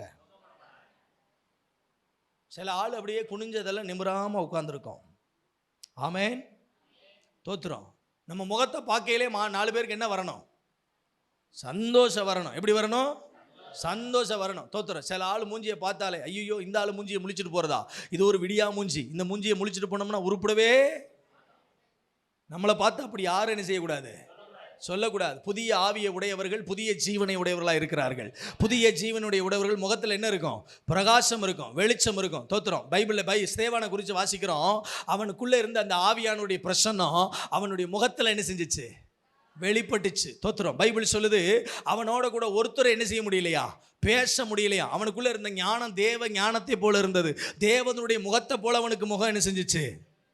சில ஆள் என்னென்னமோலாம் பண்ணி பார்க்குது. தோத்திரம். பட்டி டிங்கரிக்கெலாம் என்ன செய்யுது? முகத்தில் பண்ணுது. ஆமாம் ஆமாம் ஆமாம். எனக்கு தெரிஞ்ச ஒரு சிஸ்டர், ஆமாம், சர்ச்சுக்கு வரும்போது பேய் மாதிரி வருவாங்க. ஆமாம், பேய் மாதிரி வருவாங்க. கண்ணுக்கு மை போட்டு அப்படியே முகத்தில் அப்படியே வலிச்சு எடுத்தோம்னா ஒரு 1/2 கிலோ மாவை என்ன செய்யலாம்? தொடச்சி வலிச்சு எடுக்கலாம். அந்த மாதிரி ஐப்ரோவெல்லாம் ஃப்ளக் பண்ணி கண்ணுக்கெல்லாம் மை போட்டு தோத்துறோம். அப்படியே முகத்தை அது ஏற்கனவே பார்க்குறதுக்கு அது நேச்சுரலாக முகத்தை கழுவிட்டு பவுடரை போட்டுட்டு வந்தாலே பார்க்கலாம், நல்லா பார்க்கலாம். நல்ல முகம், அந்த முகத்தை கேவலமாக மாற்றி தோத்துறோம். பட்டி பார்த்து டிங்கரிங் பார்த்து 2 லேயர் 3 லேயர் ஃபவுண்டைன்லாம் போட்டு ரோஸ் கலரில் பவுடர்லாம் போட்டு தோத்துறோம். ஆமாம், மண்டையில் இருக்கிற முடியை நேராக முடி உச்சி எடுத்து சீவாமல் சைடாக எடுத்து சீவி இந்த பக்கத்தில் ஒரு ரோஜா, அந்த பக்கத்தில் ஒரு கனகாம்பரம் பூ, அப்படி ஒரு மாதிரி வச்சு ஜெங் ஜெங் ஜெங் ஜெங் ஜெங்னு வரும் தோத்துறோம். சர்ச்சுக்கு பார்க்கல, அதை பார்க்கல தோத்துறோம். பார்க்கும்போது பரிசுத்த ஆவியில் நிரம்புற ஆள் மாதிரியே இருக்காது. ஆனால் அந்நிய பாஷையெல்லாம் பயங்கரமாக பேசுவோம், ஆவிலெல்லாம் பயங்கரமாக நிரம்பும் தோத்துறோம். ஆனால் அதை பார்க்கல பேய் மாதிரியே இருக்கும். நான் சொல்லுவேன் எசபேல் வருது. அல்லேலூயா. சர்ச்சுக்கு வரும்போது எப்படி வரணும்? பரிசுத்த ஆவியை பெற்றுக்கொண்டவங்களா என்ன செய்யணும்? ஆமாம், புதிய ஆவியை பெற்றுக்கொண்டவங்களா வரணும். ஆமாம், பேய் மாதிரி என்ன செய்யக்கூடாது. ஒரு மாதிரியை பார்க்குறீல, நான் உங்களை சொல்கிறேன்னு நினைக்கிறீங்களா? உங்களை சொல்லலை, ஆனால் உங்களுக்கு தான் சொல்கிறேன். அல்லேலூயா சொல்லுங்க. அல்லேலூயா. இப்போ நமக்கு ஆண்டவர் இயற்கையாகவே நல்ல அழகாக என்ன செஞ்சுருக்கிறாரு, கொடுத்துருக்கிறார். தேவ பிரசன்னம் வந்துச்சுன்னா நம்ம முகத்துக்கு எந்த மேக்கப்பும் தேவையில்லை, ஃபேர் அண்ட் லவ்லியும் தேவையில்லை, ஃபேரவரும் தேவையில்லை தோத்துறோம். ஆமாம், பெண்கள் தான் ஒரு பக்கம் ஃபேர் அண்ட் லவ்லி போடுறாங்கன்னு பார்த்தா ஆம்பளை ஆளுகளும் இன்னைக்கு என்ன போடுறாங்க பாருங்களேன், அவருக்கு தெரிஞ்சிருக்கு. அப்படின்னா மேட்டர் இருக்குன்னு அர்த்தம். அல்லேலூயா. தேவ பிரசன்னம் நம்மளை புதிய ஆவி உள்ளவர்களா, ஆமாம் புதிய ஆவி உள்ளவர்களை பாருங்க, அப்படியே பெலனா இருப்பாங்க, எப்பயும் உற்சாகமாக இருப்பாங்க, சக் சக் சக் சக்னு அப்படி போவாங்க தோத்துறோம். எந்த ஊழியமாக உற்சாகமாக செய்வாங்க, பாட்டா உற்சாகமாக பாடுவாங்க, ஜெபமாக உற்சாகமாக பண்ணுவாங்க தோத்துறோம். ஆமாம், சில ஆள்லாம் பாருங்க, ஆளை பார்த்தாலே நம்ம சுச்சு என்ன செஞ்சிடும். அது புதிய ஆவி இல்லை, பழைய ஆவி. அது பழைய ஆவி. அந்த பழைய ஆவி நம்மளை சில நேரங்களில், நேற்று கூட பாஸ்டர் பேசும்போது அழகாக ஒரு வார்த்தை சொன்னாங்க, எனக்கு அவிசுவாசமாக பேசுகிறவங்கள பார்த்தாலே எனக்கு அப்படித்தான் தோத்துறோம். அது நடக்காது, அது கிடைக்காது தோத்துறோம். ஆமாம் ஆமாம் ஆமாம். 40 நாள் உபவாசம் பண்ணி பயங்கரமாக ஜெபம் பண்ணோம் தோத்துறோம். யாருக்காக ஜெபம் பண்ணிங்க? என் வீட்டுக்காரருடைய ரட்சிப்புக்காகத்தான் 40 நாள் உபவாசம் பண்ணி ஜெபம் பண்ணுறேன் தோத்துறோம். காலையிலேருந்து சாயங்காலம் வரைக்கும் நல்லா ஜெபம் பண்ணிட்டு ஜெபத்தை முடிச்சுட்டு வெளியில் வந்து, என்ன சிஸ்டர் பிரதர் நல்லா இருக்காங்களா? ஆமாம், ஒரு உலகத்தில் யாரோலாம் ரட்சிக்கப்படுறாங்க, என் புருஷன் மட்டும் ரட்சிக்கப்பட மாட்டேங்கிறான். இந்த உலகத்தில் அந்த ஆளுக்கு ரட்சிப்பே 40 நாள் பண்ணி ஜெபம் பண்ணி எல்லாம் வேஸ்ட்டு தோத்துறோம். ஆமாம், என்னத்தை வேலை கிடச்சி, என்னத்தை வாழ்க்கை அமைஞ்சு, என்னத்தை கல்யாணம் பண்ணி, எல்லாத்த பிள்ளைய பெற்று நம்மெல்லாம் வாழ்க்கையில் உருப்புறதுக்கு வாய்ப்பே இல்லை தோத்துறோம். வாயினாலேயே நீ சொல்கிற, நீ வாழ்க்கையில் உருப்புறதுக்கு வாய்ப்பே. புதிய ஆவி என் வாழ்க்கையில் என்ன நெகட்டிவாக சிந்திக்க வைக்கவே வைக்காது, நெகட்டிவாக பேச வைக்கவே வைக்காது தோத்துறோம். ஆமாம் ஆமாம் ஆமாம். காரை எடுக்கும்போதே, பைக்கை எடுக்கும்போதே எங்கிட்டு போய் சேர்ந்து வாய்ப்பே இல்லை. போய் சேர்றதுக்கான அறிகுறியே ஒரு அலையில சொல்லுங்க. அல்லேலூயா அல்லேலூயா. அப்போ புதிய ஆவி என்ன உற்சாகம் உள்ளவனா மாற்றும். புதிய ஆவி என்ன விசுவாசமா என்ன செய்ய வைக்கும், பேச வைக்கும். புதிய ஆவி என் வாழ்க்கையில் ஆண்டவருக்காக இன்னும் வைராக்கியமா என்ன செய்ய வைக்கும், செயல்பட வைக்கும் தோத்துறோம். அந்த பழைய ஆவி நம்ம வாழ்க்கையில் இல்லாதபடிக்கு இயேசு கிறிஸ்துவினுடைய உயிர்த்தெழுந்த அந்த ஜீவன், ஆமென், அவருடைய உயிர்த்தெழுதலின் வல்லமை எனக்குள்ள ஒரு புதிய ஆவி என்ன செய்திருக்கிறது. ஆமென் ஆமென். ஆமா, ஆக ஆக ஆக ஆக சிறந்த பைந்தாங்குழி யார் தெரியுமா? இந்த பேதுரு. இந்த பேதுரு தோத்துறோம். மீனவனா இருக்கிற வரைக்கும் பயங்கர பயந்தாங்குழி தோத்துறோம். நான் கொஞ்சம் நேரம் அப்படி சில நேரங்களில் உட்கார்ந்து யோசிப்பேன், ஆமா, இவ்வளவு பயந்தாங்குழியா இருந்த மனுஷன் எப்படி கடல்ல போய் மீன் பிடிச்சாருன்னு தெரியல, எப்படி போய் வலைய போட்டு இழுத்தாருன்னு தெரியல. ஆனா அன்னைக்கு கலிலேயா கடற்கரையில பெரிய போட்டு வச்சிருந்த ஆளாக்கு நம்ம பேதுரு, பெரிய வலைய வச்சிருந்த ஆளாக்கு நம்ம பேதுரு. பயங்கர பயந்தாங்குழி தோத்துறோம், தொடநடுங்கி பயில்வான். ஆமா, ஆனா பாருங்க, அந்த பயில்வானை ஆண்டவர் கலிலேயாவில் வச்சு மறுபடியும் சந்திச்சு புதிய ஆவி அவனுக்குள்ள வச்சு அவன் எந்திரிச்சு தைரியமா பிரசங்கம் பண்றான். நீங்க கொலை செஞ்ச இயேசுவை, ஆமென், உயிரோட எழுப்புனதுக்கு நாங்க தான் சாட்சி தோத்துறோம். இன்னைக்கு தைரியமா பேசுறமே, இந்த தைரியம் எங்களால வந்தது அல்ல, எங்களுக்குள்ள அவர் கொடுத்த புதிய ஆவியின் வல்லமையால். ஆமென். பாத்துருவோமே தோத்துறோம். என்னதான் செஞ்சிருவான்னு பாத்ரூமே தோத்துறோம். 2013 வருஷம் 2012 வருஷம் ஆமாம் எங்களுக்கு ஒரு சபை ஆண்டவர் ஒரு வீட்டு மாடியில் கொடுத்தார்.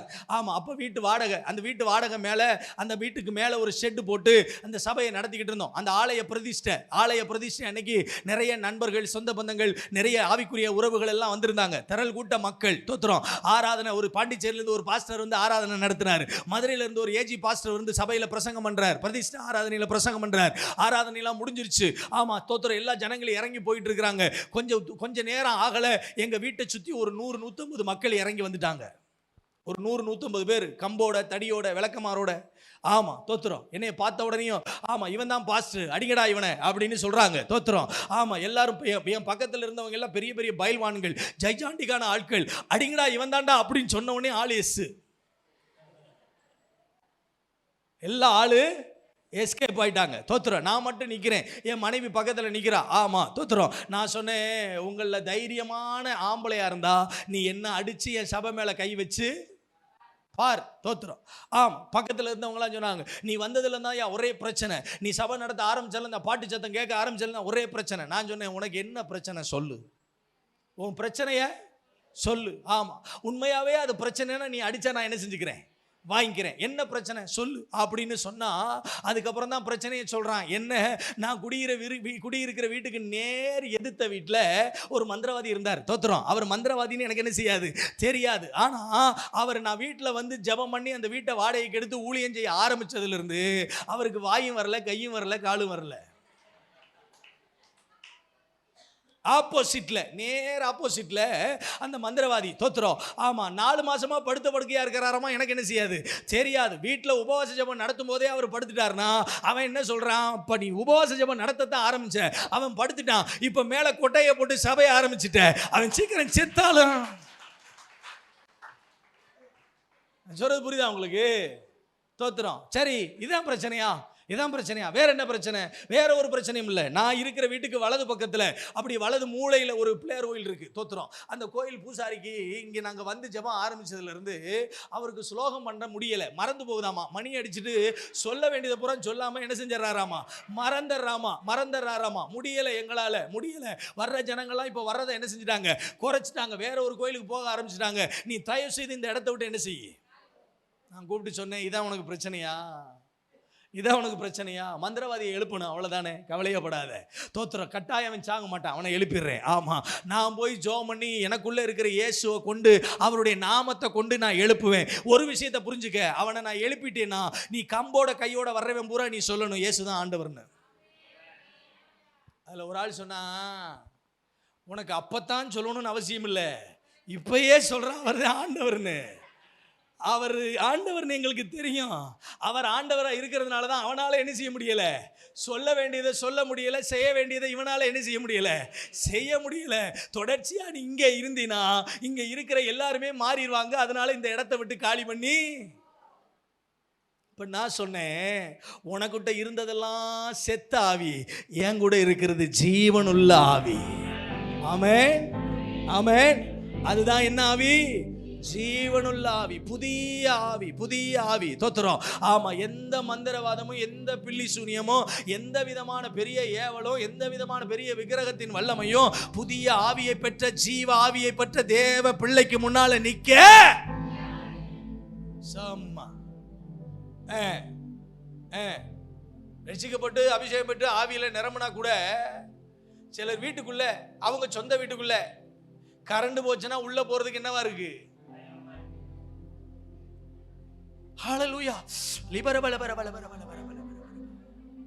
கரண்ட் போச்சுன்னா கிச்சன்ல போய் மெழுகுதிரி எடுத்துட்டு வர்றதுக்கும் தீப்பெட்டி எடுத்துட்டு வர்றதுக்கும் இயேசுவின் ரத்தம் ஜெயம், இயேசுவின் ரத்தம் ஜெயம், இயேசுவின் ரத்தம் ஜெயம், இயேசுவின் ரத்தம் ஜெயம். யாராவது கூட வருவீங்களா? ஆமா கரண்ட் போகும் தான் தெரியும்ல. ஒரு மெழுகுதிரியை தீப்பெட்டியை எடுத்து முன்னால வச்சுக்கிட்டா தான் என்ன, இப்ப வீட்டுக்குள்ள போக முடியுதா? பக்கு பக்கு பக்கு பக்கு பக்குன்னு இருக்கு. பாவி அதுக்குள்ள இருக்குது பேரு. ஆமா தோத்திரம். நல்லா கவனிங்க, ஜீவனுடைய புதிய ஆவியை பெற்றவர்கள் சத்துருக்களின் வல்லமையை மேற்கொள்ளுகிற திராணி உள்ளவர்களாக இருப்பார்கள். ஆமென். பயமில்லாத ஆவியை தேவன் நமக்கு தந்திருக்கிறார். ஆமென். ஆமா, அன்பும் தெளிந்த புத்தியும் உள்ள ஆவியை தேவன் தந்திருக்கிறார். பராக்கிரமமான ஆவியை தேவன் தந்திருக்கிறார். அப்ப இயேசுவின் உயிர்த்தெழுதல் என் வாழ்வில் புதிய ஆவியை தந்திருக்கிறது. ஆமென். அல்லேலூயா. நாலாவது வாசிங்க, எபிரேயருக்கு எழுதின நிருபம் 2ஆம் அதிகாரம் 9ஆம் வசனம் 10ஆம் வசனம் வாசிங்க. எபிரேயர் 2ஆம் அதிகாரம் 9-10 வேகமா வாசிங்க பாப்போம். எபிரேயர் 2ஆம் அதிகாரம் 9ஆம் வசனம் 10ஆம் வசனம். என்றாலும் தேவனுடைய கிருபையினால் ஒவ்வொருவருக்காகவும் மரணத்தை ருசி பார்க்கும்படி தேவ தூதரிலும் சற்று சிறியவராக்கப்பட்டிருந்த இயேசு மரணத்தை உத்தரித்தது நிமித்தம் மகிமையினாலும் கனத்தினாலும் முடிசூட்டப்பட்டதை காண்கிறோம். ஏனென்றால் நல்ல கவனிங்க, தமக்காகவும் தம்மாலேயும் சகலத்தையும் உண்டாக்கினவர் அநேகம் பிள்ளைகளை மகிமையில் கொண்டு வந்து சேர்க்கையில் அவர்களுடைய இரட்சிப்பின் அதிபதியை உபத்திரவங்களினாலே பூரணப்படுத்துகிறது. உபத்திரவங்களினாலே பூரணப்படுத்துவது அவருக்கு. யாரை குறித்து சொல்றாரு? இயேசுவை குறித்து சொல்றார். இயேசு கிறிஸ்து உபத்திரவப்பட்டு மகிமையில எடுத்துக்கொள்ளப்பட்டது போல, அப்படி உபத்திரவப்பட்டு மகிமையில எடுத்துக்கொள்ளப்பட்ட இயேசு உயிரோட எழுந்ததுனால எனக்கு வருகிற நம்பிக்கை என்ன, எனக்கு வருகிற ஆசீர்வாதம் என்ன? என்னுடைய வாழ்க்கையிலையும் நான் உபத்திரவப்படுவது நல்லது. அந்த உபத்திரவம் என் வாழ்க்கையில என்ன மகிமையில கொண்டு வந்து என்ன செய்யும்? ஆமென். அவர் மரித்தவராக, அப்படியே மரணத்தை அப்படியே ருசித்தவராக மரித்தவராகவே இருந்திருப்பாரானால் என் வாழ்க்கையில நான் படுகிற பாடுகளுக்கும் உபத்திரவங்களுக்கும் அர்த்தம் இல்லாம போயிருக்கும். அவர் உபத்திரவப்பட்டு பாடுபட்டு மரணத்தை ஜெயித்ததினால நானும் என் வாழ்வில் உபத்திரவப்பட்டு பாடுபட்டு என் வாழ்வில் வருகிற மரணத்தை ஜெயிப்பேன். அதுதான் என்னுடைய நம்பிக்கை. அதைத்தான் எபிரேயர் நிருபம் 2ஆவது அதிகார கடைசி வசனத்துல வாசிக்கிறோம். அவர் தாமே பாடுபட்டு சோதிக்கப்பட்டதுனால சோதிக்கப்படுகிற யாவருக்கும் உதவி செய்ய வல்லவராயிருக்கிறார். அவர் பூரணம் அடைஞ்சிருக்கிறார். பாடுகள்ல பூரணம் அடைஞ்சிருக்கிறார். அறகுறையா அவர் என்ன செய்யல? பாடுகளை அனுபவிக்கல. அவர் பாடுகளில பூரணம் அடைந்திருக்கிறார். அவர் பாடுகளில பூரணம் அடைந்தது போல மகிமையிலையும் பூரணம் அடைஞ்சிருக்கிறார். என் வாழ்க்கையில எனக்கு அவர் எல்லா விதத்திலையும் மாதிரி. அந்த மாதிரியில ஒன்றுதான் மிக முக்கியமானது, நான் உபத்திரவப்படுவது எனக்கு. என் வாழ்க்கையில பாடுகள் வர்றது, நான் சொல்றேன், பாடுகள்ல நான் தோற்று போக மாட்டேன். சவால்கள்ல நான் தோற்று போக மாட்டேன். உபத்திரவத்தில் நான் தோற்று போக மாட்டேன். ஏன்னா எனக்கு மாதிரியா இருக்கிற என் இயேசு அந்த பாடுகளை அந்த உபத்திரவங்களை சகித்து அதில் தோற்று போகவில்லை. அவர் உயிரோடு எழுந்திருக்கிறார். ஆமென். அவர் அதை ஜெயித்திருக்கிறார். அப்ப எனக்கு ஒரு பெரிய நம்பிக்கை என்ன? இயேசுவின் உயிர்த்தெழுதலால் எனக்கு நானும் பாடுகளையும் உபத்திரவங்களையும் ஊடாக பயணித்தாலும் அந்த பாடுகள் மரணங்கள் என்னை ஒன்றும் செய்ய முடியாமல் அதை நான் கட்டாயம் ஜெயிப்பேன் என்கிற நம்பிக்கை. ஆமென். அப்ப 4வது ஆசீர்வாதம் என்ன? புது நம்பிக்கை. உபத்திரவத்துல புது நம்பிக்கை. தோத்துற நான் தோத்து போக மாட்டேன்ற ஒரு பக்கத்துல கையை பிடிச்சு சொல்லுங்க, நீங்க தோத்து போக மாட்டீங்க. நீங்க வெட்கப்பட்டு போக மாட்டீங்க. நீங்க தலை குனிஞ்சு போக மாட்டீங்க. ஏன் ஏன் ஏன்? இயேசு உயிரோடு இருக்கிறார். ஆமென். இயேசு திருப்பூர்ல இயேசு நம்மோட சபையில ஒரு போதகர் இருக்கார். என் நண்பர் பாஸ்டர் டேவிட் ராஜான்னு ஒருத்தர் இருக்கிறார். பாஸ்டருக்கு தெரியுமான்னு தெரியல. டேவிட் ராஜா, ஆமா, ரெகபோத் இயேசு நம்மோடு நல்ல என்னுடைய க்ளோஸ் ஃப்ரெண்டு. அடிக்கடி நாங்கள் 2 பேரும் வெளியில் எங்கேயாவது ஜெபம் பண்ண போவோம். எங்கேயாவது சும்மா அவரோட கொஞ்சம் நேரம் உட்காந்து பேசிக்கிட்டு இருந்தால் ஜாலியாக இருக்கும். சிரிச்சு பேசுவார். ஆமாம், சில நேரங்களில் ஏதாவது ஒரு பிரச்சனையை அவர்கிட்ட பேசிக்கிட்டு இருந்தோம்னா தோத்துறோம். டக்குன்னு பக்கத்தில் வந்து, தலைவரே ஏசு என்ன செத்தா போயிட்டாரு, ஏசு என்ன, ஒரு பெரிய ப்ராப்பர்ட்டியை வாங்குறதுக்கு நான் பிரயாசப்பட்டுக்கிட்டு இருந்தேன்.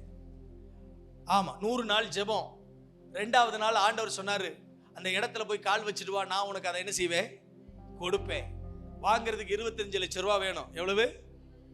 ஆமா, 25 ரூபா கூட கிடையாது என்கிட்ட. தோத்துறோம். அதை வாங்கினா 25 லட்சம். ஆமா, ஜெபம் பண்ணேன். ஆண்டவர் சொன்னாரு தருவார். ஆமா, நான் உனக்கு தருவேன்டா அப்படின்னாரு. ஆமா, 100 நாட்கள் ஜெபம், 50 நாள் ஜெபம் முடிய போகுது. ஆமா, தோத்திரம், பாதி ப்ராப்பர்ட்டியை வாங்குறதுக்கு கர்த்தர் கிருபை செஞ்சுட்டாரு. ஆமென். ஏறத்தாழ 12 லட்சம் ரூபா கொடுத்து என்ன செஞ்சாச்சு, கிரயம் பண்ணியாச்சு. மிச்சம் உள்ள ப்ராப்பர்ட்டியை வாங்கணும். ஆமா, இன்னும் 50 நாள் தான் இருக்கு. நாங்க ஜெபத்துக்கு மேல ஜெபம், டெய்லி அடிச்சு ஜெபம் பண்ணிட்டு இருக்கிறோம். ஒரு நாள் காலையில் அவர் வந்தார். தோத்துறோம், நானும் அவரும் போய் ஹோட்டல்ல சாப்பிட போனோம். அப்படி போகும்போது நான் சொல்லிட்டே வந்தேன், ஆமா என்ன பாஸ்டர், பாதியை வாங்கியாச்சு, மீதியை ஒரு ஆத்துல பாதி ஆத்தா தாண்டியாச்சு, மீதி ஆத்தி என்ன செய்யணும், தாண்டணும். முடியல பாஸ்டர், போராட்டமா இருக்கு. தோத்துறோம், சொல்லிடுறாரு, காசை மட்டும் என்ன செய்ய மாட்டேங்கிறாரு இந்த தாடிக்காரரு, கொடுக்கவே மாட்டேங்கிறாரு அப்படின்னு நான் என்ன செய்யறேன், புலம்புறேன். அவர் பக்கத்துல கூலா எல்லாத்தையும் கேட்டுக்கிட்டே வந்துட்டு பக்கத்துல கூலா சொன்னார், தலைவரே இயேசு உசுரோடு இருக்கிறார் தலைவரே, அவர் சாகலாம் இல்லை, உங்களுக்கு 12 லட்சம் ரூபா கொடுக்க கூட வக்கில்லாத ஆண்டவரா நம்ம ஆண்டவர். தோத்துறோம். இந்த வார்த்தையை கிடைச்ச உடனே நான் யோசிச்சேன், ஆடா படுவாவி, முன்னால கொடுத்த 12 மறந்துட்டியடா, மிச்சமுள்ள 13 அவருக்கு பெரிய மேட்ரே கிடையாது. தோத்துறோம். ஆமா, அதுக்கப்புறம் விடாப்புடியா ஜெபம் பண்ண பாருங்க, 98வது நாள் மிச்சமுள்ள 13 லட்சத்தையும் கொடுத்து ப்ராப்பர்ட்டியை வாங்கியாச்சு. ஆமென். இப்போ நாங்கள் அங்கே ஒரு ஜெப கூடாரத்தை கட்டிக்கிட்டு இருக்கிறோம். தோத்துறோம், ஞான ஸ்நான தொட்டி கட்டிக்கிட்டு இருக்கிறோம். அங்கே எல்லாரும் வந்து தனித்தனியாக ஊழியக்காரங்களாம் 1 நாள் 2 நாள் 1 வாரம் கூட தங்கி ஜெபிக்கிற மாதிரி அங்கங்கே ஜெப கூடாரங்களை சின்ன சின்ன அப்படி ஒரு டென்ட்டை உருவாக்கிக்கிட்டு இருக்கிறோம். தோத்துறோம், அது ஒரு பெரிய இடம். அதில் ஆண்டவருடைய நாம மகிமைப்படுற மாதிரி ஊழியங்களை செய்யணும்னு பிளான் பண்ணிக்கிட்டு இருக்கிறோம். எதுக்கு இதை சொல்கிறேன் தெரியுமா, நம்முடைய பிரச்சனையை விட இயேசு பெரியவர், நம்ம வியாதியை விட இயேசு பெரியவர், நமக்கு ஏற்பட்டிருக்கிற தடைகளை விட இயேசு பெரியவர். நம்ம சொல்லலாம், பிசாசு காதல சொல்லலாம், அவ்வளவுதான் முடிஞ்சிச்சு, இனி முடியாது, இனி முடியாது, உன்னால ஜெயிக்க முடியாது, நீ அவமானப்பட்டு போவ, நீ தோத்து போவ, நீ இழந்து போவ, அவ்வளவுதான், உனக்கு இது கிடைக்காது. தோத்துறோம், போடா சப்ப மண்டை. யார சொல்றது புரியுதா உங்களுக்கு? எப்படி போடா சப்ப மண்டை. தோத்துறோம், நீ செத்து போயிட்டடா, எங்க அப்பா உசுரோட இருக்காரா.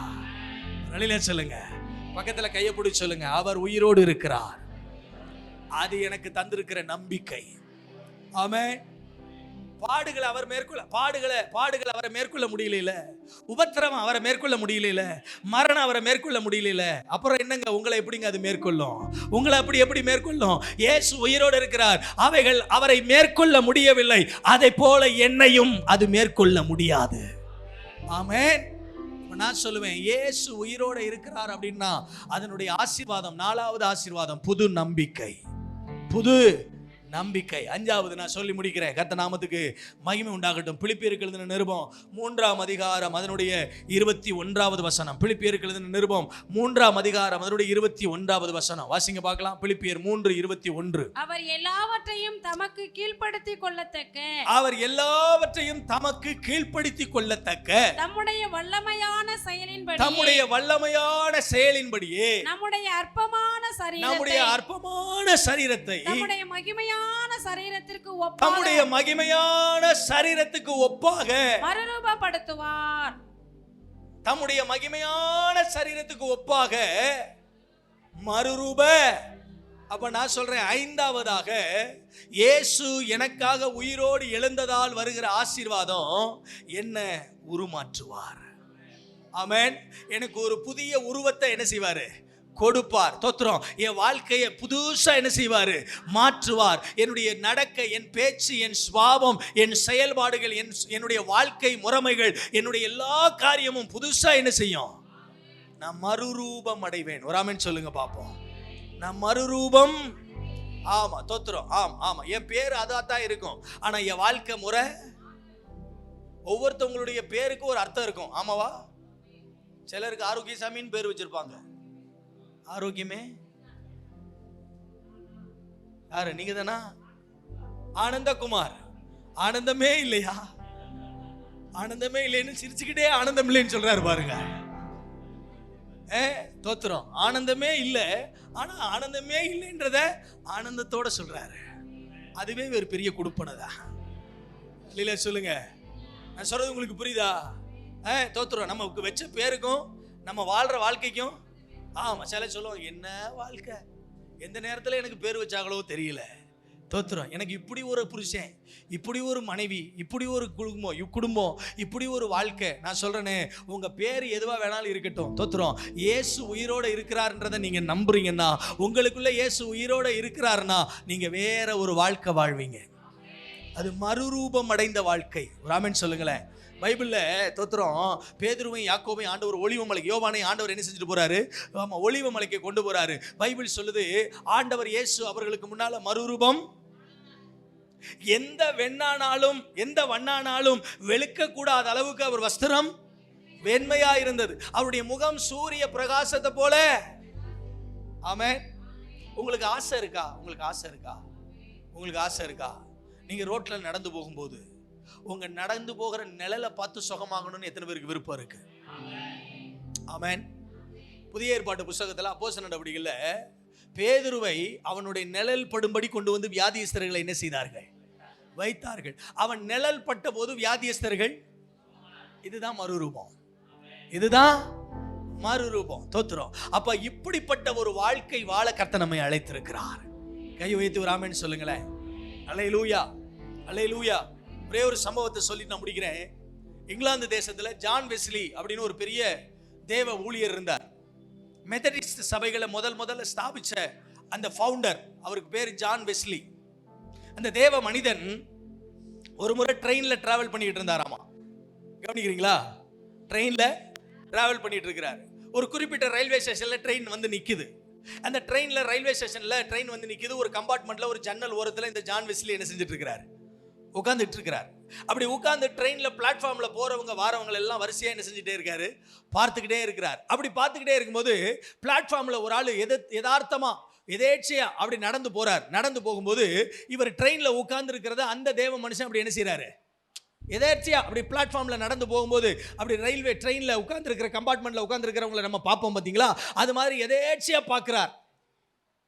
அந்த பார்த்த அந்த ஒரு நொடியில அந்த பார்த்த மனிதன் அங்கேயே முழங்கால் போட்டு, ஐயோ நான் பாவி, நான் பாவி, என்னை மன்னியும், என்னை மன்னியும் என்று கதறி அழுது என்ன செய்ய ஆரம்பிக்கிறான்? ஜெபிக்க ஆரம்பிக்கிறான்.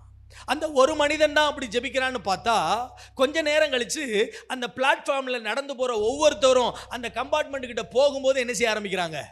அழ ஆரம்பிக்கிறாங்க. இன்னும் ஒரு சிலர் எதேச்சையா வந்து அந்த ட்ரெயினுடைய கம்பார்ட்மெண்ட்டை தொட்ட உடனேயும் தொட்ட சில நேரத்தில் சிலர் என்ன செய்ய ஆரம்பிக்கிறாங்க? அழுது புலம்பி ஜெபிக்க ஆரம்பிக்கிறாங்க. தன்னுடைய பாவங்களை அறிக்கையிட்டு, ஆண்டவரே நீர் என்னை தொடும், என்னை தொடும், என் வாழ்க்கையை மாற்றும், என் வாழ்க்கையை மாற்றும்னு என்ன செய்ய ஆரம்பிக்கிறாங்க? ஜெபிக்க ஆரம்பிக்கிறாங்க. நடந்த சம்பவம். ஜான் வெஸ்லி ட்ரெயின்ல போகும்போது அவருடைய முகத்தை பார்த்தவர்கள் எல்லாரும் அழுது புலம்பி ஜெபிக்க ஆரம்பித்தார்கள். அவர் உட்கார்ந்திருந்த ட்ரெயினுடைய கம்பார்ட்மெண்ட்டை தொட்ட வேளையில் என்ன செய்ய ஆரம்பிச்சாங்க? அழுது புலம்பி. நான் சொல்றேன், ஒரு ஜெபிக்கிற தேவ மனிதன் இன்னொரு ஜெபிக்கிற தேவ மனிதனை உருமாற்ற முடியும். தேவ பிரசன்னத்தை சுமக்கிற ஒரு மனிதன் அவன் பயன்படுத்துகிற பொருளை தொட்டாலே பரிசுத்தம் அடைவோம். நான் சொல்றது புரியுதா உங்களுக்கு? ஆமென். அப்ப நம்ம மறுரூபம் அடைந்திருக்கிறோம் என்றால் அந்த மறுரூபத்தினுடைய அடையாளம் என்ன? நம்முடைய அந்த அனுபவம் மற்றவங்களை என்ன செய்யணும்? மாற்றணும், மற்றவங்களை கவி பிடிக்கணும். தோத்திரம். நான் விசுவாசிக்கிறேன், உங்க சபையில் நீங்க உட்கார்ந்திருந்த சேர்ல யாரோ ஒரு ஆள் வந்து உட்காரும்போது அந்த பரிசுத்த ஆவியானவர் நீங்க உட்கார்ந்திருந்த அந்த அபிஷேகம் அந்த சேர்ல உட்காரவங்களை அந்த அபிஷேகம் பற்றி பிடிக்கணும். ஆமென். நடக்கும்னு நினைக்கிறீங்களா? நடக்காதுன்னு நினைக்கிறீங்களா? அப்போ முதல்ல நான் என்ன ஆகணும்? மறுரூபம். அப்ப அந்த மறுரூபத்தின் மகிமையை யாரால எனக்கு கிடைக்கும்னா உயிர்த்தெழுந்த இயேசுவால கிடைக்கும். ஆமென் சொல்லுங்களேன்.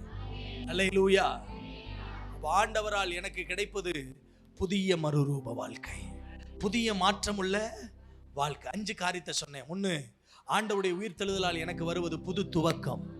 ஆண்டவருடைய உயிர்த்தெழுதலால் எனக்கு வருவது புது வாழ்வு. ஆண்டவருடைய உயிர்த்தெழுதலால் எனக்கு வருவது புது ஆவி. ஆண்டவருடைய உயிர்த்தெழுதலால் எனக்கு வருவது புது நம்பிக்கை. ஆண்டவருடைய உயிர்த்தெழுதலால் எனக்கு வருவது புது உருமாற்றம். ஆமென். புதிய உருவம், புதிய பேச்சு. நம்மளை பார்க்கும்போது நீங்க இதுக்கு முன்னால் இப்படி பேச மாட்டீங்களே, நான் பார்த்ததே இல்லையே. பரியாசக்காரரோட உட்காந்து தோத்திரம் முதல்ல எல்லாரையும் கிண்டல் பண்ணுவீங்க, ஜோக் அடிப்பீங்க, நக்கல் பண்ணுவீங்க. இப்போ நீங்க அப்படி பேசுறதே இல்லையே. ஏன்னா நான் முன்னால பழைய மனுஷன், இப்ப புதிய மனுஷன். ஆமென் சொல்லுங்களேன். முதல்ல எடுத்த உடனே தூஷணமான வார்த்தைகள், இப்ப என் வாயில அந்த வார்த்தைகளுக்கான இடமே. எத்தனை பேர் இப்படி சொல்றீங்க? அல்லேலூயா. நம்முடைய சபையில நம்ம அங்க வைத்தால் மட்டும் பத்தாது, நம்முடைய வாழ்க்கையில நம்முடைய சபையினுடைய அனுபவத்தை என்ன செய்ய வேண்டும்? வெளிப்படுத்த வேண்டும். முதல்ல பாருங்க, ரட்சிக்கப்பட்டா கூட யாராவது ஒருத்தவங்க நம்மளை பத்தி ஏதாவது பேசிட்டா மூக்குக்கு மேல என்ன வந்துடும்? என்னை பத்தி எப்படி நீ ஒன்னு ரெண்டுல ஒண்ணு பார்க்காம விடவே மாட்டேன். 4 வார்த்தையை சொல்லி பேசுனதுக்கு நம்ம ரிப்ளை 40 வார்த்தை என்ன செய்வோம்? பேசினா தான் நம்ம மனசே, இல்லாட்டினா நைட்டு தூக்கம் வராது. சில ஆளுக்கெல்லாம் தோத்துறோம், என்ன இப்படி பேசிவிட்டாலே. காலையில பொழுது எப்படா விடியும்னு காத்திருந்து காலையில பொழுது விடிஞ்ச உடனே எந்திரிச்சு வாரி சுருட்டி தோத்துறோம். அந்த சேலையை முந்தானையை தூக்கி இடுப்புல சொருகிட்டு சக்குன்னு அந்த வீட்டுக்கு போய் என்னை பத்தி நீ இப்படி பேசுவேன்னு 4 வார்த்தை நாக்கப்படுங்கிற மாதிரி ஒரு அக்கா ஆமான்னு சொல்லுது. தலையிலே பொட்டு வைக்கணும்ன்றேன். ஆமாவா? அப்ப உருமாற்றம் அடைந்த வாழ்க்கைனா நீ என்ன வேணாலும்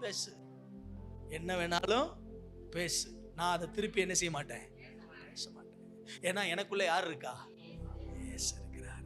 நான் பாவி அல்ல, பரிசுத்தம் அடைந்திருக்கிறேன்.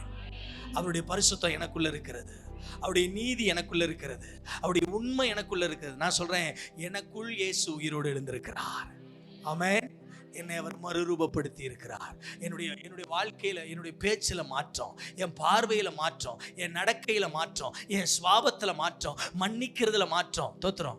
எப்படி என் வாழ்நாள் முழுவதும் அவங்கள நான் மன்னிக்கவே சொல்லியிருக்கோமா? சில நேரங்களில் சொல்லுவோம், செத்தா கூட உன் மூஞ்சியில, செத்த பிற்பாடு யார் மூஞ்சியில என்ன செய்ய முடியாது. ஆனா நம்ம சொல்லுவோம் கோபத்துல, செத்தா கூட, நான் செத்தா நீ என் பக்கத்திலே கூட என்ன செய்யாத, வராத. என் வீட்டு கால் வாசப்படியை நீ என்ன செய்யாத, மிதிக்காத. தோத்துறோம். அப்படிலாம் சொன்னது உண்டு. இன்னைக்கு இந்த ஆராதனையில் ஒரு காரியத்தை சொல்ல போறோம். ஆண்டவரே, மன்னிக்க வேண்டியவங்களை நான் மன்னிச்சறேன். ஆண்டவரே, எனக்கு யார் மேலேயும் கசப்பு இல்லை, யார் மேலே எனக்கு கோபம் இல்லை. என்னை ஒருத்தவங்க பழி வாங்கிட்டாங்க, எனக்கு ஒருத்தவங்க துரோகம் பண்ணிட்டாங்க, நான் உங்களுக்கு திரும்பி அந்த காரியத்தை செய்யாம நான் இருக்க மாட்டேன் அப்படி நான் ஒரு நாளும் சொல்ல மாட்டேன். ஆண்டவரே, எனக்கு விரோதமா என்ன பேசியிருந்தாலும், எனக்கு விரோதமா யார் என்ன சொல்லியிருந்தாலும் நான் அவங்கள மன்னிக்கிறேன். ஆண்டவரே, ஆமென். அதுதான் உருமாற்றம் நிறைந்த வாழ்க்கை. இன்னைக்கு ஆண்டவரை பார்த்து சொல்ல போறோம், ஆண்டவரே, நீங்க உயிரோடு இருக்கிறீங்க. நீங்க உயிரோடு இருக்கிறதுக்கு யார் சாட்சி? நான் தான் சாட்சி. ஏன்னா என் வாழ்க்கையில ஒரு புது துவக்கத்தை கொடுத்துருக்கிறீங்க. ஏன்னா என் வாழ்க்கையில ஒரு புது வாழ்க்கையை கொடுத்துருக்கிறீங்க. ஏன்னா எனக்குள்ள ஒரு புதிய ஆவியை கொடுத்துருக்கிறீங்க. எனக்குள்ள ஒரு புது நம்பிக்கை இருக்கு. நான் உருமாற்றம் அடைந்திருக்கிறேன். இனி நான் அல்ல, இயேசு எனக்குள் வாழ்கிறார். சொல்லுங்க, இனி நான் அல்ல, இயேசு எனக்குள் வாழ்கிறார். இனி நான் பாவி அல்ல, பரிசுத்தமாகிவிட்டேன். இருக்கிறதுல அப்படியே எழுமி நின்று இந்த வார்த்தையை சொல்ல போகிறோம். ஆமென். புதிய நம்பிக்கையோட, புதிய வாழ்க்கையோட, புதிய ஆவியோட, புதிய துவக்கத்தோட நம்ம ஆண்டவருடைய சமூகத்தை விட்டு தேவனுடைய பிரசன்னத்திலே வீட்டுக்கு போக போகிறோம். சொல்லுங்க, எல்லா கண்களை மூடி. ஹல்லேலூயா. இனி நான் பாவி அல்ல, பரிசுத்தமாகிவிட்டேன். இனி நான் பாவி அல்ல, பரிசுத்தமாகிவிட்டேன். கிறிஸ்துவுக்குள் வாழ்கின்றேன், நான் புதிய படைப்பானே. கிறிஸ்துவுக்குள் வாழ்கின்றேன், நான் புதிய படைப்பானே. என் பாவங்கள் என் இயேசு மன்னித்து விட்டார். தன் மகனாய் என் இயேசு ஏற்றுக்கொண்டார். என் பாவங்கள் என் இயேசு மன்னித்து விட்டார். தன் மகனாய் என் இயேசு ஏற்றுக்கொண்டார். என் பாவங்கள் என் இயேசு மன்னித்து விட்டார். தன் மகனாய் என் இயேசு ஏற்றுக்கொண்டார். ஆழ்கடலில் எரிந்து விட்டார், காலாலே மிதித்து விட்டார். ஆழ்கடலில் எரிந்து விட்டார், இயேசு காலாலே மிதித்து விட்டார். நினைவு கூற மாட்டார், என் நேசரை துதிக்கின்றேன். சொல்லுவோம், நினைவு கூற மாட்டார், என் இயேசுவை, என் நேசரை என் பாவங்கள் என் இயேசு மன்னித்து விட்டார். என் மகனாய் தன் மகனாய் என் இயேசு ஏற்றுக்கொண்டார். என் பாவங்கள் என் இயேசு மன்னித்து விட்டார். தன் மகனாய் என் இயேசு ஏற்றுக்கொண்டார். இனி நான் பாவி அல்ல, பரிசுத்தமாகிவிட்டேன். சொல்லுவோம், இனி நான் பாவி அல்ல, ஆமென் பரிசுத்தமாகிவிட்டேன். நேசரின் பின் செல்லுவே, இனி திரும்பி பார்க்க மாட்டேன். இயேசுவின் பின் செல்லுவே. இயேசுவின் பின் செல்லுவேன். சொல்லுங்க கையை உயர்த்தி திரும்பி பார்க்க மாட்டேன். இன்னொரு முறை. இயேசுவின் பின் செல்லுவே, நான் திரும்பி பார்க்க மாட்டேன். என் பாவங்கள் என் இயேசு மன்னித்து விட்டார். தன் மகனாய் மகனாய் என் இயேசு ஏற்றுக்கொண்டார். என் பாவங்கள் என் இயேசு மன்னித்து விட்டார். தன் மகனாய் மகனாய் என் இயேசு ஏற்றுக்கொண்டார். என் பாவங்கள்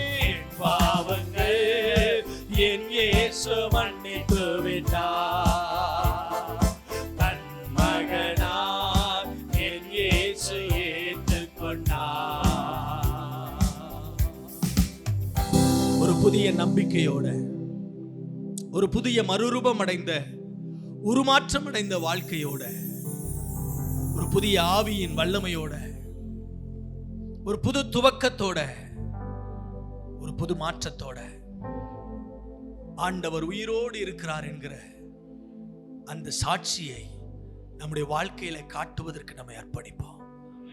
இனி பழையவைகளை திரும்பி பார்க்க வேண்டாம். பின்னானவைகளை மறந்து முன்னானவைகளை நாடுகிற அனுபவம், பாவத்துக்கு மரித்து நீதிக்கு பிழைக்கிற அனுபவம்.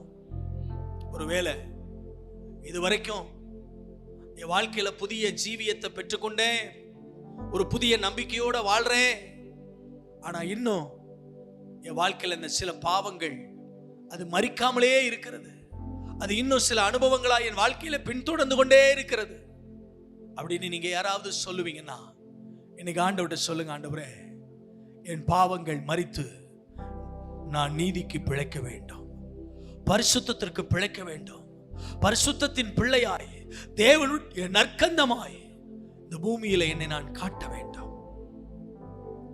ஒருவேளை சபைக்கு நீங்க வரக்கூடியவங்களா இருக்கலாம், ஆலயத்துல வந்து ஆண்டவரை தொழுது கொள்கிறவங்களா இருக்கலாம், இன்னும் பாவத்துக்கு மரித்து நீதிக்கு பிழைக்கிறதுக்கு அடையாளமா இருக்கிற அந்த ஞானஸ்நான உடன்படிக்கைக்கு நீங்க வராம இருப்பீங்கன்னா இன்னைக்கு ஆண்டவர்கிட்ட உங்க வாழ்க்கையை ஒப்பு கொடுங்க.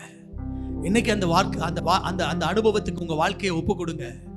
பரிசுத்த ஆவியானுடைய அபிஷேகத்தை பெறாம பாவத்தை ஜெயிக்க முடியாதுமா. பரிசுத்த ஆவியானுடைய அபிஷேகத்தை பெறாம உலகத்தை ஜெயிக்க முடியாது, மாம்சத்தை ஜெயிக்க முடியாது. பரிசுத்த ஆவியானுடைய அபிஷேகம் வேணும், ஞானஸ்நான உடன்படிக்கைன்ற அனுபவம் வேணும், தேவனுடைய வார்த்தைக்கு தேவனுடைய சத்தியத்துக்கு கீழ்ப்படிந்து ஆக வேண்டும். இன்னைக்கு சொல்லுங்க, ஆண்டவரே நான் அந்த உடன்படிக்கைக்குள்ள வர்றேன்ப்பா, எனக்கு இந்த பரிசுத்த ஆவியுடைய அபிஷேகம் வேணும்பா, புதிய வாழ்க்கை வாழணும், புதிய ஆவியை வேணும் பெறணும், புதிய நம்பிக்கையோட வாழணும், என் ஆவிக்குரிய வாழ்க்கை உருமாற்றம் அடையணும். என்ன நான் அர்ப்பணிக்கிறேன், என்ன நான் ஒப்பு கொடுக்கிறேன். ஒருவேளை இது வரைக்கும் அப்படி ஞானஸ்நான உடன்படிக்கைக்கு நீங்க உங்களை ஒப்பு கொடுக்கல, நான் கண்களை மூடி, எல்லா கண்களை மூடி, யாரும் வேடிக்கை பார்க்க வேண்டாம். ஏதோ சில காரணங்களை சொல்லி ஞானஸ்நானத்தை தள்ளி போட்டிருக்கலாம். இல்லை, இன்னைக்கு நான் என்ன அர்ப்பணிக்கிறேன், இன்னைக்கு நான் அர்ப்பணிக்கிறேன், எனக்குள்ள ஒரு புது வாழ்க்கை வேணும், நான் இன்னைக்கு என் வாழ்க்கையை ஒப்பு கொடுக்குறேன். இது வரைக்கும் நான் ஞானஸ்நானத்தை பற்றி பாஸ்டர் பேசும்போதெல்லாம் சிலர் சொல்லும் போதெல்லாம் நான் அதை அள்ள தட்டிட்டேன். பட் இன்னைக்கு பாவத்துக்கு மரித்து நீதிக்கு பிழைக்கிற அந்த உடன்படிக்கைக்குள்ள என்னை ஒப்பு கொடுக்குறேன்னு சொல்றவங்க நீங்க யாராவது இருப்பீங்கன்னு சொன்னா உடனடியா இந்த ஆராதனை முடிஞ்ச உடனே பாஸ்டர் வந்து சந்திங்க. எனக்கு சொல்லுங்க, பாஸ்டர் எனக்கு ஞானஸ்நானம் கொடுங்க, நான் என்னை ஒப்பு கொடுத்துறேன் பாஸ்டர், என் வாழ்க்கை ஆண்டவருக்கு ஒப்பு கொடுத்துறேன், என் குடும்பத்தை பத்தியோ பாரம்பரியத்தை பத்தியோ என் சூழ்நிலையை பத்தியோ நான் பெருசா யோசிக்க மாட்டேன், நான் வாழ்ற வாழ்க்கை இயேசுவுக்கான வாழ்க்கையா இருக்கட்டும், இன்னைக்கு எனக்குள்ள இயேசு உயிரோடு இருக்கிறான்றதை நான் உணர்ந்து கொண்டிருக்கிறேன், எனக்கு ஒரு புதிய வாழ்க்கை வேணும், புதிய நம்பிக்கையோட நான் போகிறேன் அப்படின்னு சொல்லி வந்து பாஸ்டர்ட்ட ஒப்பு கொடுத்துருங்க. சபையில அதற்கான உதவிகளை உங்களுக்கு செய்வாங்க. Praise the Lord. Hallelujah. Hallelujah. இன்னொரு காரியத்தை கூட ஆண்டவர் எனக்கு ஞாபகப்படுத்துகிறார். இந்த இடத்துல இருக்கிற ஒரு சிலரோடு ஆண்டவர் பலமுறை பேசியும் இன்னும் ஆண்டவருடைய ஊழியத்தை செய்கிறதுக்கு உங்க மனசை திருப்பல. நிறைய கேள்விகளை உங்களுக்குள்ள கேட்குறீங்க, ஆண்டவர் உங்களோட பலமுறை பேசி இருக்கிறார். ஆனாலும் ஆண்டவருடைய ஊழியம் என்று சொல்லும்போது அதை அசட்டை பண்ணுகிறீர்கள், அதை அள்ள தட்டுகிறீர்கள். இல்ல, நீங்க ஆண்டவருக்கு தேவை, ஆண்டவருடைய ராஜ்ய பணிக்கு நீங்க தேவை. உங்களோட ஆண்டவர் இன்னைக்கு மறுபடியும் ஒரு விஷயம் கூட பேசுறாரு. உங்களுக்குள்ள இயேசு உயிரோடு இருக்கிறார் பிரதர், உங்களுக்குள்ள இயேசு உயிரோடு இருக்கிறார், அவர் வாழ்ந்து கொண்டிருக்கிறார். இனியும் உங்க வாழ்க்கையில பழைய காரியங்களை சுட்டி காண்பித்து நீங்க உங்க அழைப்பை, உங்களுக்கு தேவன் தந்திருக்கிற வாய்ப்பை அள்ள தட்டிராதீங்க. இன்னைக்கு ஆண்டவருடைய கரத்துல உங்களை ஒப்பு கொடுத்துருங்க. உங்களை ஆண்டவர் பயன்படுத்துவார். புது வாழ்க்கையை ஆண்டவர் தருகிறார், புது துவக்கத்தை ஆண்டவர் தருகிறார், புது ஆவியை உங்களுக்குள்ள ஆண்டவர் வைக்கிறார், உங்களுக்குள்ள ஒரு புதிய நம்பிக்கை ஆண்டவர் வைக்கிறார். நீங்கள் புதிய ஜீவிக்கும்படி ஒரு உருமாற்றம் அடைந்த ஒரு வாழ்க்கை. காரணம், உங்களுக்குள் இயேசு உயிரோடு இருக்கிறார்.